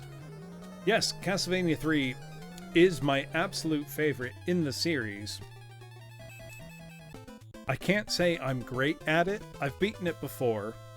And I've beaten it fairly recently, within the past few years. But that was on a modern collection of it. Tonight, I have my childhood NES hooked up, which is why the video capture quality looks so poor. And I am... well, let's go down. We went up last time. Earlier tonight, I was playing Monster Party for the NES, which is a bizarre horror platformer. Oh, Super Mario Bros. 1 and another game you can't remember. Oh, 8 Eyes. That's a game right there. Wow. I haven't thought of in years. Oh, shit. Those kill you in one hit. Yeah, I have Duck Hunt, and if I want to play Duck Hunt, I hook my NES up to my CRT. Shit. I keep dying. Oh, that's embarrassing. Let's try again. I keep an old, bulky CRT around for, yes, the NES Zapper. Asmati. I keep that around strictly for light gun games like that. Because they don't work on modern TVs at all. Okay, wait for this to fall. There we go. Perfect.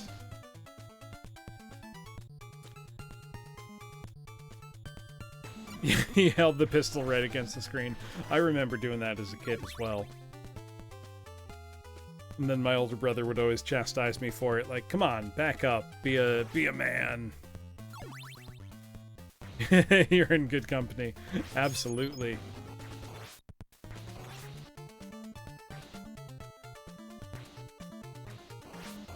God, I love Castlevania 3. This game rules. So I know anyone who was here earlier heard me talking about how the Japanese version of Castlevania 3 was called Akumaju Densetsu. Now, Konami's games in Japan often included extra helper chips. In this case, the oh, you can super upsetty, absolutely. It's very easy. For Castlevania 3, Konami's games used the VRC6 chip, which was an external helper chip built into the cartridge.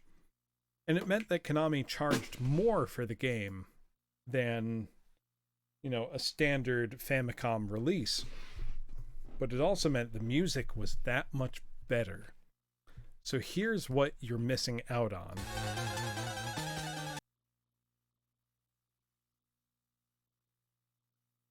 Give you an idea. This added 3 extra channels of sound. And sounds amazing.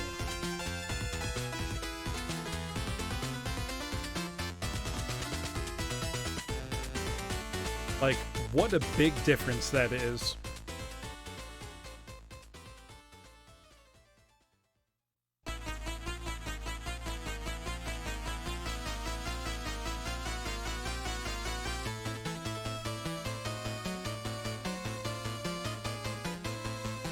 There is, in fact, a Doom Megawad based off Castlevania called Simon's Destiny that I'm planning on playing fairly soon because it's quite good and very fun.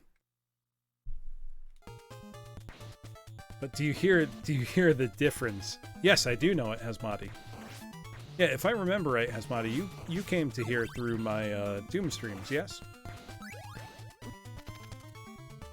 So in terms of the things I typically stream, it's about... Yeah, I recognize you. You've been here before. So I play a lot of Doom, but I do also play just kind of general games. Generally older. You know, like this isn't through emulation, this is through my real NES that's been by my side for 30 plus years at this point.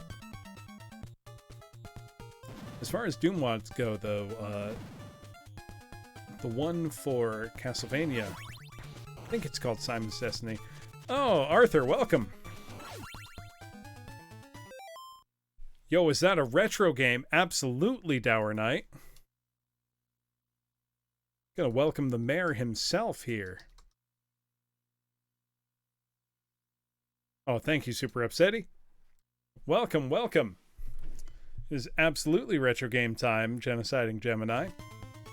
So right now, I am playing Castlevania 3. However, oh, shit, I've just died. You know what? Why don't I show you... So I am playing off of... Oh, we've had a misfire. Give me 1 second.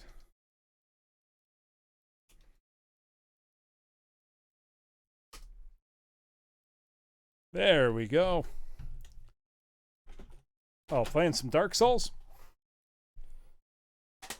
Okay. Arthur, I'm going to test you right now. I'm going to give you 2 quick tests right here. One is a game I started the stream on, and I've beaten for the first time in over 30 years at this point, because this is a game... So I have my childhood NES hooked up right now. My capture solution is quite poor, so the video quality is bad, which fits the aesthetic. If you can name this game... Well, I'm going to say close your eyes, because the title screen's going to come up right away. If you can name this game, though, I'm going to give you some big bonus points. If my NES works, hold on.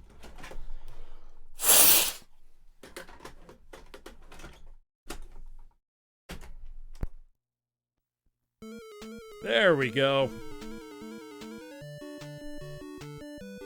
Okay, try to play it by sound. This was published by Bandai in 1989, if you would like a hint. I don't know how this one got past Nintendo of America's censors back in the day.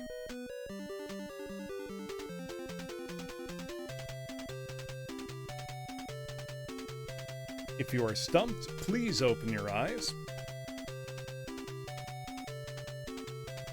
Because I'm very proud to say that I have beaten this game for the first time in 30 plus years of owning it. Absolutely Monster Party. It is a Bandai game. It has 8 main levels and a final boss. And yep, so have you ever played this, Arthur? Because it is a batshit crazy game. Oh, thank you for the follow, OxIDN. So, first, look at this first level here. Oh, thank you for following Genociding Gemini. In this first level, you've got weird shit like, what are clearly Japanese bancho as your enemies, people's legs sprouting out from the ground. You go into the first door you see, and you see what is clearly an Audrey 2 knockoff from, Little Shop of Horrors, Hello, baby! Feed me, Seymour! So I would highly recommend picking this up because of how weird it is. So the strategy for every single boss in this game is literally rush in and beat the shit out of it as hard as you can. Also, you can turn into an alien and fly. That's one of the more normal things in this game. The reason I've stopped my Castlevania 3 stream earlier than planned is that my NES controllers are all bad, it turns out, and they all hurt to press down on the D-pad. So I can actively see my thumb bruising as we go through the night. I do not understand how this game got past Nintendo of America's censors back in the day, and you'll see what I mean in just a moment. If you haven't already. So we're about to go into every single level in this game. There are 3 boss monsters, and you need to pick up all of their, Yeah, no, I have a dog bone, but it's shot. No, I know, there's good ones now. So, quite a long time before... So, being a professor is not just kayfabe. I am literally a teacher in my day job. Prior to that, quite a long time ago, I was the district manager for several years for an independent video game chain. And I did work in terms of ordering, like Hyperkin makes pretty good third-party accessories these days, stuff like that. So I'm quite familiar with, third-party contemporary solutions for retro systems. I just neglected my own. So I've replaced dozens, if not hundreds, of NES 72-pin connectors and just never did my own childhood NES. Which, granted, still works. That's what's hooked up right now. I just want to point out this screen right here, the "Sorry, I'm dead," messed with me as a kid, because it's like, what are you supposed to think? I'm 4, and you're saying, "Sorry, I'm dead"? What is this game? So we're about to see the weird part. What we've seen so far is the normal part. To see this big, cactuar looking guy, big tree, across the center of that, and you encounter a huge shift in the game. Now, just watch this, Arthur, and tell me how. That's a great question. If you think they're crazy now, Arthur, watch right now.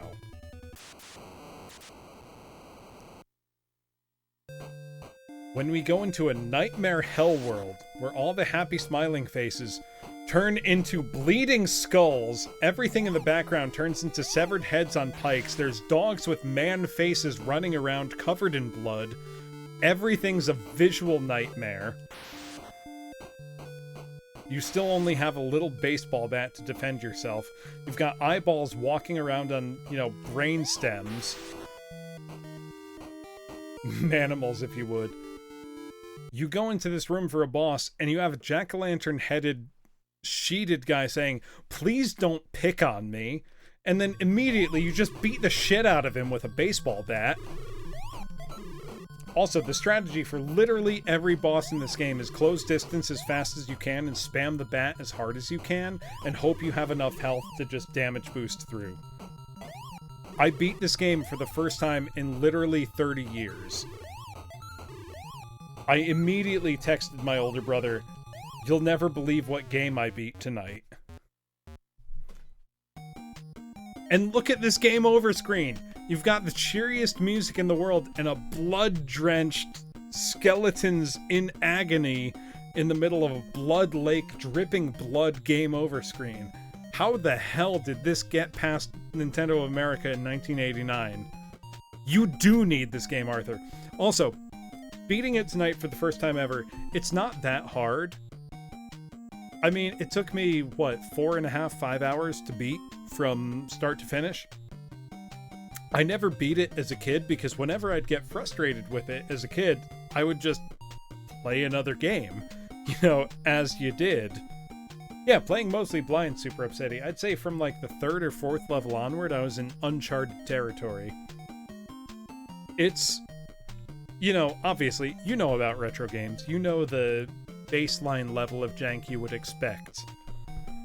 So, the other game that I was going to play tonight that I didn't play much of, that I have to admit I never beat as a kid, 8 levels of bat swinging joy, quote unquote. The other game that I never beat as a kid, that I always wanted to get further in, was this right here. Fester's Quest. Because this always struck me as odd that it came out just before, the 90s resurgence of the Addams Family. Now, this was 89, I think. It was before all that happened. So, Arthur, I was talking about this earlier. This is one of those games that either you will swear up and down that it's not that bad, or you'll swear up and down that it's one of the top 5 worst games on the NES. And I fall somewhere in between that, where obviously it has a banging soundtrack. It's Sunsoft NES. You can't go wrong. but it's also one of the most frustrating games on the entire system. Because with, like, just these... Pat the NES Punk... I've met Pat several times. He's a very cool guy. I like him a lot. I agree with him on that. Actually, know what you'll appreciate, Arthur? You remember Classic Game Room, yeah? You know, Mark CGR? Hold on. Gotta increase the count. I am pouring all my cold ones for the night into an input beer, output fun classic game room. Here's a dichotomy. I'm in between the two. Thank you, Super Upsetty. I am putting all my beer tonight into a classic game room mug. Because Mark is the man. Mark understands what makes games fun. I would have played more Fester's Quest tonight. And this is going to sound like a fake excuse, but literally, my thumb hurts so bad from playing these games earlier. Specifically from hitting down on my NES controller, which is apparently quite busted, that I can see the bruise developing in real time. Also, whoever composed for Sonic 3 sampled directly from this music. Shit, I died. Yes, exactly. Mark knew. Like, you know, Truxton, Tassigen for the Genesis. Phenomenal game. Game I've had for... Actually, I think the game I've had since I was a child that exploded the most in value would be Musha. Musha Aleste. Because I have Musha... I don't have the manual. I have the case and the cartridge. And I've had the case and cartridge for 27 years now or so. And Musha is now like a $600 or $700 game. Granted, nothing in the world could convince me to sell Musha. That is one of my favorite games of all time. Yeah, I've thought about trying to buy just the manual for Musha. But... honest, I can live without it. Like, I'm not that I'm not a collector, but that mostly I'm buying games that I want to play. So, you know, I've got, you know, over 100 Genesis games, and they're all games that I want to play and have played. Same with NES.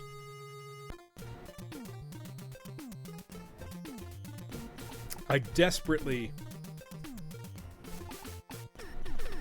That's pretty good, though. Like, I desperately want to like Fester's Quest because there's clearly a lot of really good ideas in this game. You know, it's Sunsoft. Like, the top-down parts feel the same as Blaster Master. It's just clearly not as well thought out a game as Blaster Master.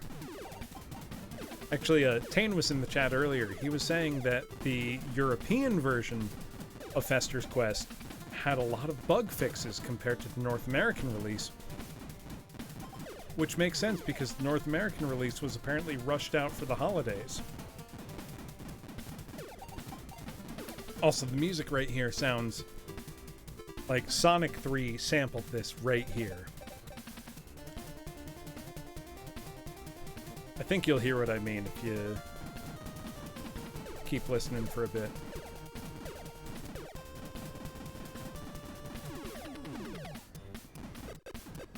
Oh, Arthur, what kind of setup do you use for video into your capture card? Do you use like FrameMeister? Right? Like, I would say that Fester's Quest, like, with a few small tweaks, would have been as big a classic as Blaster Master. But without those tweaks, it's super hard to recommend to people. I'm actually, in fact, going to stop playing because my hands hurt. That's more an effect of me being old and my thumbs starting to fail. I'm going to put on as a... My face was away from the microphone. As a last hurrah, one of my favorite NES games that I see almost Mere Pebble. I'm not old. I mean, I'm not old, but I'm not young. You know, mid 30s is, I would not say old or young. I'm just a guy. This, however, is one of my favorite NES games, specifically that I see almost no one talking about, which is Captain Skyhawk. It was developed by Rare. You know, the same Rare that would go on to do GoldenEye and Banjo-Kazooie and all that, and Donkey Kong Country. Back in the day was, you can have it. You can have it, Mere Pebble. I'm not going to dissuade you. You are still young.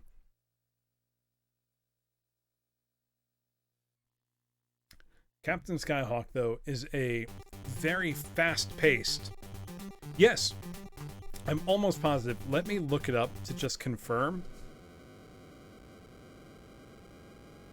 Otherwise, I've labored under that delusion for years and years. Yeah, no, it was developed by Rare.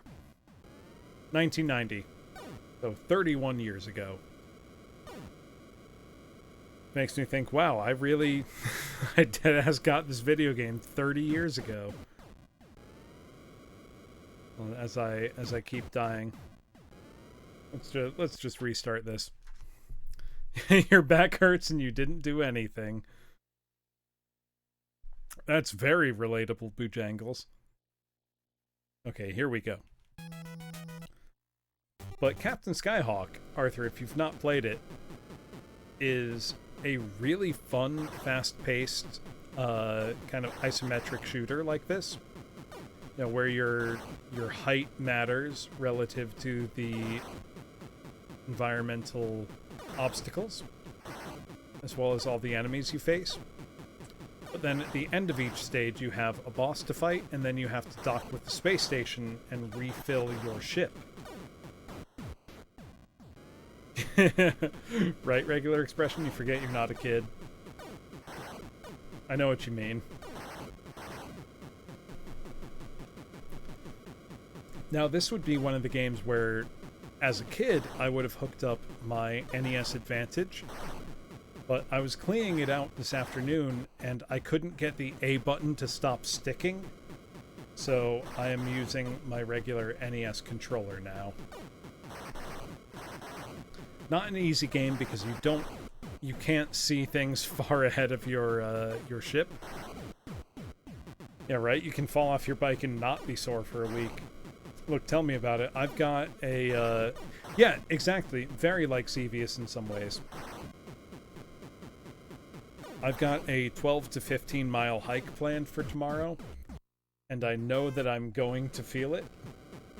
Well, I want to get to the end of the level to at least show what this is like. And then I think I'll call it a night because I realize I've been going for 7 hours now. And I've beaten the game I really wanted to beat, and my hands hurt too much to beat the other games that I would try to beat. Ironically, I think Castlevania 3 is the easiest of the games I would like to play tonight, but if my thumb bruises tonight, I will feel the pain in my feet. Look, if anybody wants to make me feel painless, you can always redeem the crack a cold one with the boys, and then I will feel no pain, I promise you.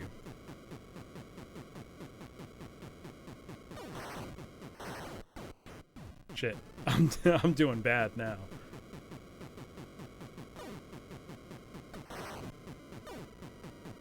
Thank you, Super Upsetty. Give me just a moment. I will try to get to the end of the level before cracking said cold one with said boys.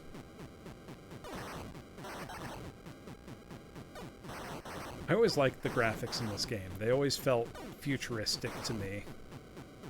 Being this, 3D perspective. Okay, here's the boss. The boss has 4 nodes you have to destroy.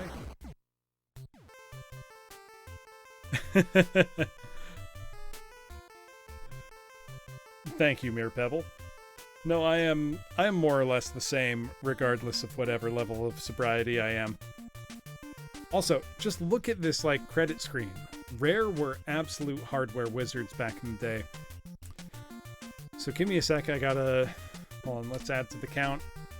I gotta steal myself and then give you the beer ASMR chug.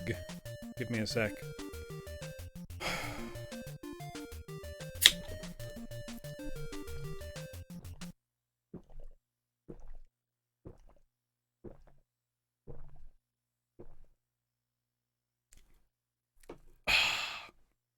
There we go. I feel like that was a pretty quick one. Let's enter our name, even though this doesn't have a battery save. And I will be right back, class. I need to use the bathroom. But while I am away, enjoy the Monster Party specific Be Right Back screen I have prepared.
Can't believe Bloom is dead and apologetic.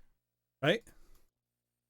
I mean, I can't be dead without being apologetic. Wait, Super City. Oh no, I did crack your cold one. Can't see apologetic and not cringe. I try not to be cringe.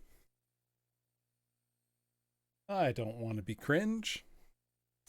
Know what though? I think I am all set with the NES for tonight. Let's see. Is there anything else I would like to play, or am I all set? Let's see.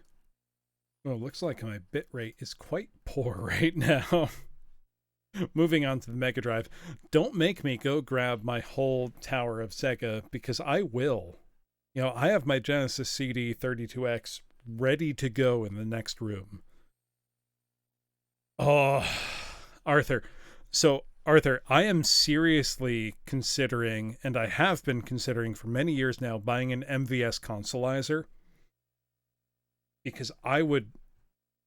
Okay, let me... For those not familiar, the Neo Geo AES is probably the ultimate home system for the 16-bit era. You know, introduced in 1988 and officially stopped being supported in 2005. So, Arthur, I've got connections. I know people who are hardcore collectors. So my Musha case came from a guy I know who is a hardcore AES collector. He had an extra Musha case where the corner had a little bit of damage, and he just gave it to me because I'd hooked him up with some manuals in the past. Like, I got connections. If I want MVS carts, I know I can get them, like, under $100 each for some of the more common ones. But that's still a lot of money to spend, and I'd rather buy an MVS, 4-cart arcade unit at that point than an MVS consolizer. Now, the only retro systems I don't own at this point are a good TurboGrafx 16 and Turbo CD solution. I've never been able to buy into Turbo CD. I would love to. There's a ton of great games there. I sold my Atari Jaguar because it wasn't worth it. I never bought into a 3DO. But that's about it. Yeah, that's what I'm waiting on. Now, analog pissed me off because they never make enough to satisfy demand. So I wanted to buy an analog pocket. Not because I don't have the capability to play any of the games that would be, playable with the analog pocket. I have 2 different Neo Geo Pocket Color. I have a Wonder Swan Swan Crystal. I've got a million different Game Boy variants. I've got 3 Game Gears. But I would have liked an analog pocket just for the ease of use. Oh. If I could only own one console Super Upsetty, I think it would have to be my Sega Genesis Super Stack. Genesis CD 32X. Hey, welcome back, Mark Aaron. Yeah, long stream today. I've been going pretty all out on the retro stuff. Which, speaking of, hold on, I'm gonna restart it from the start. Is Captain Skyhawk here, which is by Rare, and not many people seem to know about. Not over 5 hours. I started over 7 hours ago. Super Upsetty. I started at 6 p.m. Eastern. It's been a while. And I feel bad because I haven't had as much time to stream recently as I would like to normally. Because in my, day job, I've had a lot of music work to attend to lately. I feel fortunate that the rehearsal I thought I had tomorrow afternoon was canceled, which is why I've been able to stream later than usual tonight. Oh yeah, Golden Kenji was working on my Void, I know. I have not seen it yet, Marikaran. I'm very excited to look because he does absolutely phenomenal work. And I'm so glad that he accepted my commission. Because I can't wait to have a more expressive model. Wow, I walked right into the wall there. That was embarrassing. Hold on 1 second. Oh, I'm giving you poor quality gameplay right here. There we go. So the game you saw me playing earlier when I started the stream, Eric Aaron, Monster Party for the original Nintendo, I cleared completely. So I've since then been working on some other NES games that I just enjoy and like playing. PNG Bloom will become a rare bloom. I mean, the rarest bloom of all, I don't think any of you have seen since July or so, which was Clip Art Bloom. Okay, here we go. Here's the boss of the level. Let me play a little bit better. For anyone who's not played this game, oh shit. This was made by Rare Software, who at the time, I think still went by Ultra Play the Game. But you know, the same Rare that went on to make GoldenEye and Banjo-Kazooie and Donkey Kong Country and all those classic hits. They were a very prolific third-party publisher for the NES. Live 2D Bloom when? That's a good question. Evil Bloom that hates music? Boojangles, that's illegal. Not allowed. Perfect Dark, Viva Pinata. Jokes aside, Viva Pinata rules. Like, Rare has never stopped being a talented developer. Also, look at the... Oh, I love this music.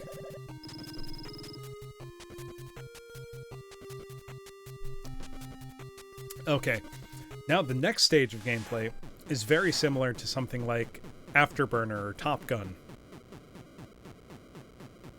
Ooh, Evil Bloom likes bad music. See, that's tough, Mere Pebble, because I almost don't believe that there's such a thing as bad music.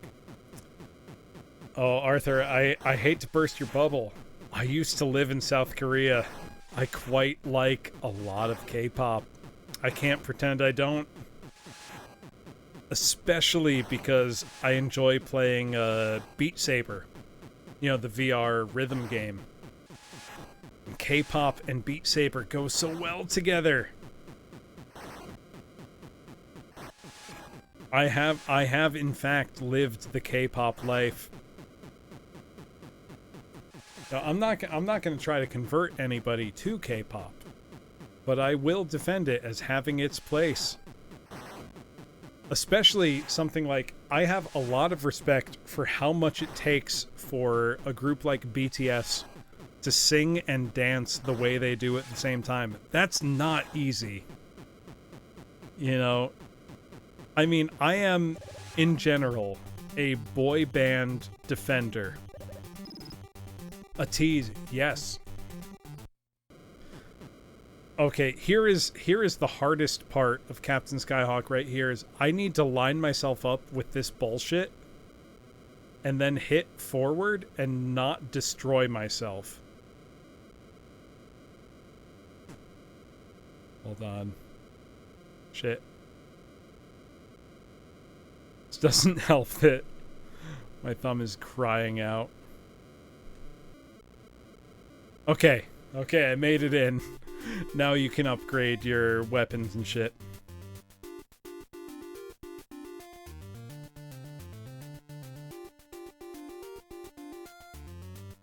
True. I mean, but like any performer, it's very, very hard to sing while dancing. You know, I can respect that a lot. And as far as songwriting goes, you know, it's pop music. Yeah. No, BTS really, really do sing their parts live, and it's extraordinarily impressive. You know, they are very, very talented. Oh god, this level's so hard.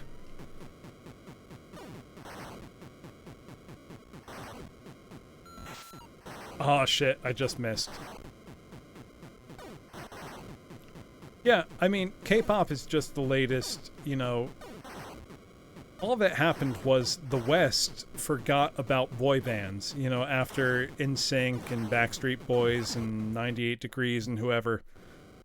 And Korea just didn't, you know, they kept going.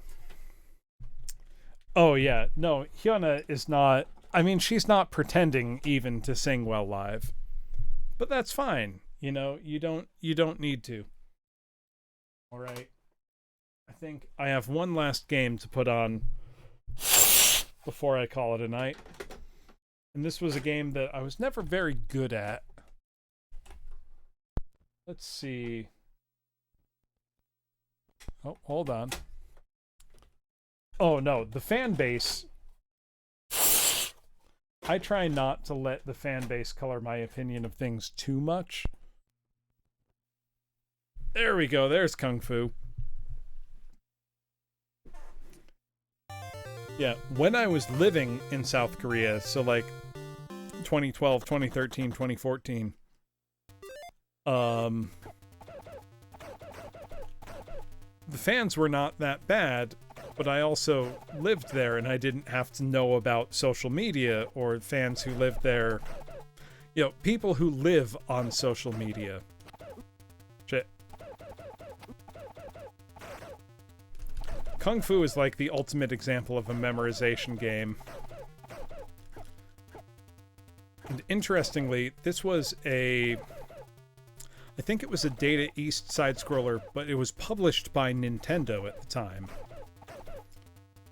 And this was a game I was obsessed with as a kid because it was so addictive, trying to get further and further in the stage as you could. Also, I apologize for the very poor quality of the video capture, everybody. This is straight out of, a very low quality capture device hooked into my original childhood NES.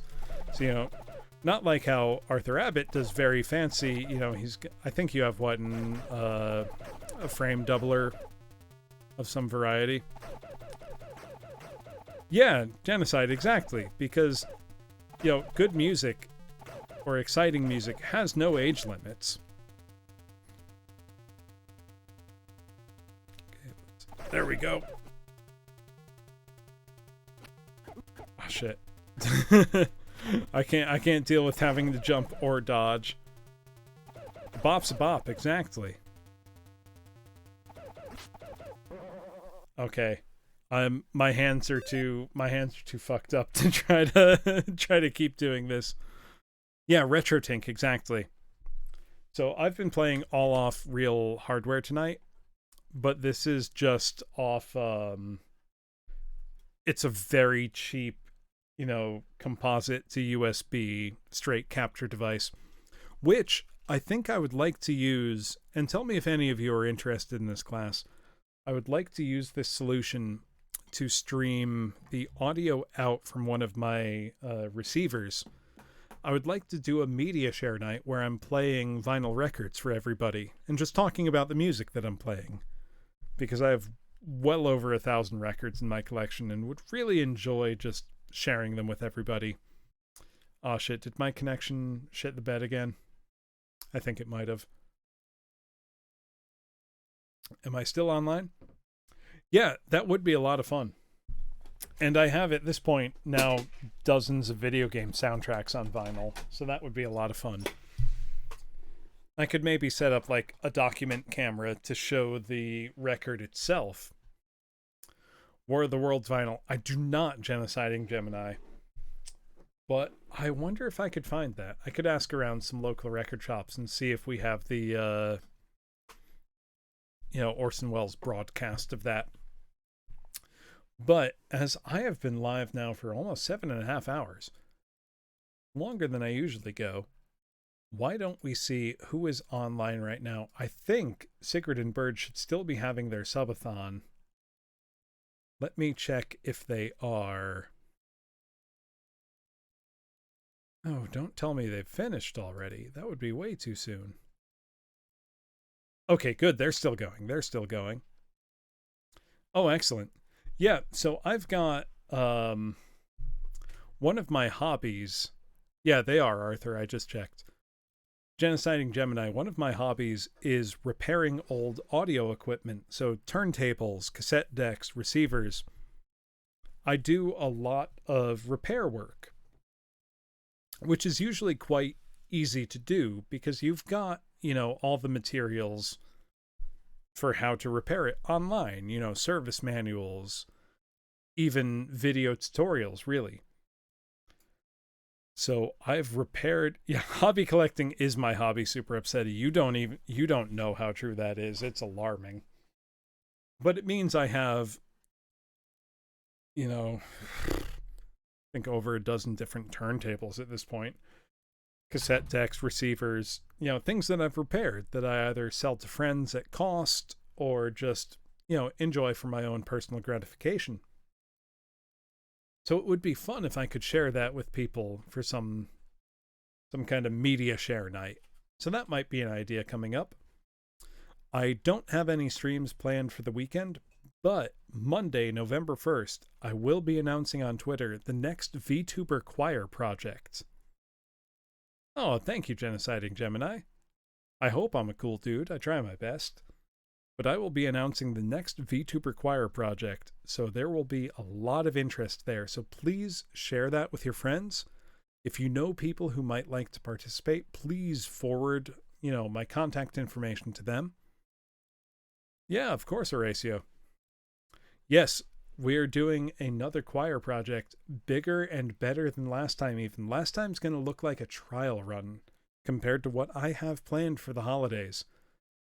But leave that as a mystery for Monday. I may try to guerrilla stream tomorrow if I have the time, because I have a bunch of spooky Doom wads I would still like to play.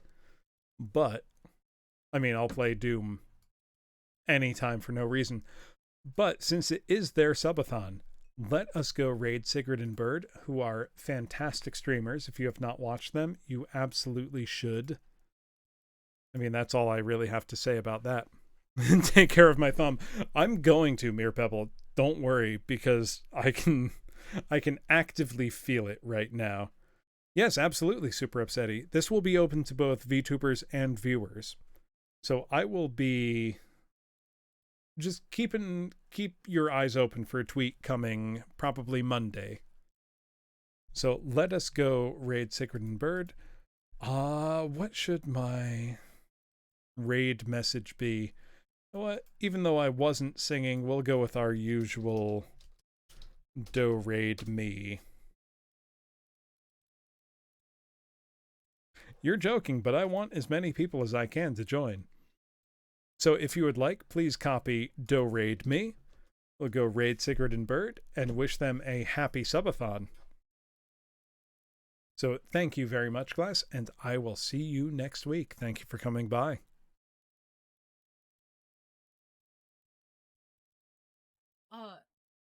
I think a gun works pretty well for that. I think if you oh my god, Professor Bloom, Professor thank you for the Bloom, raid. hello, hello. Nice to see you. Nice to see you. Hello. Should I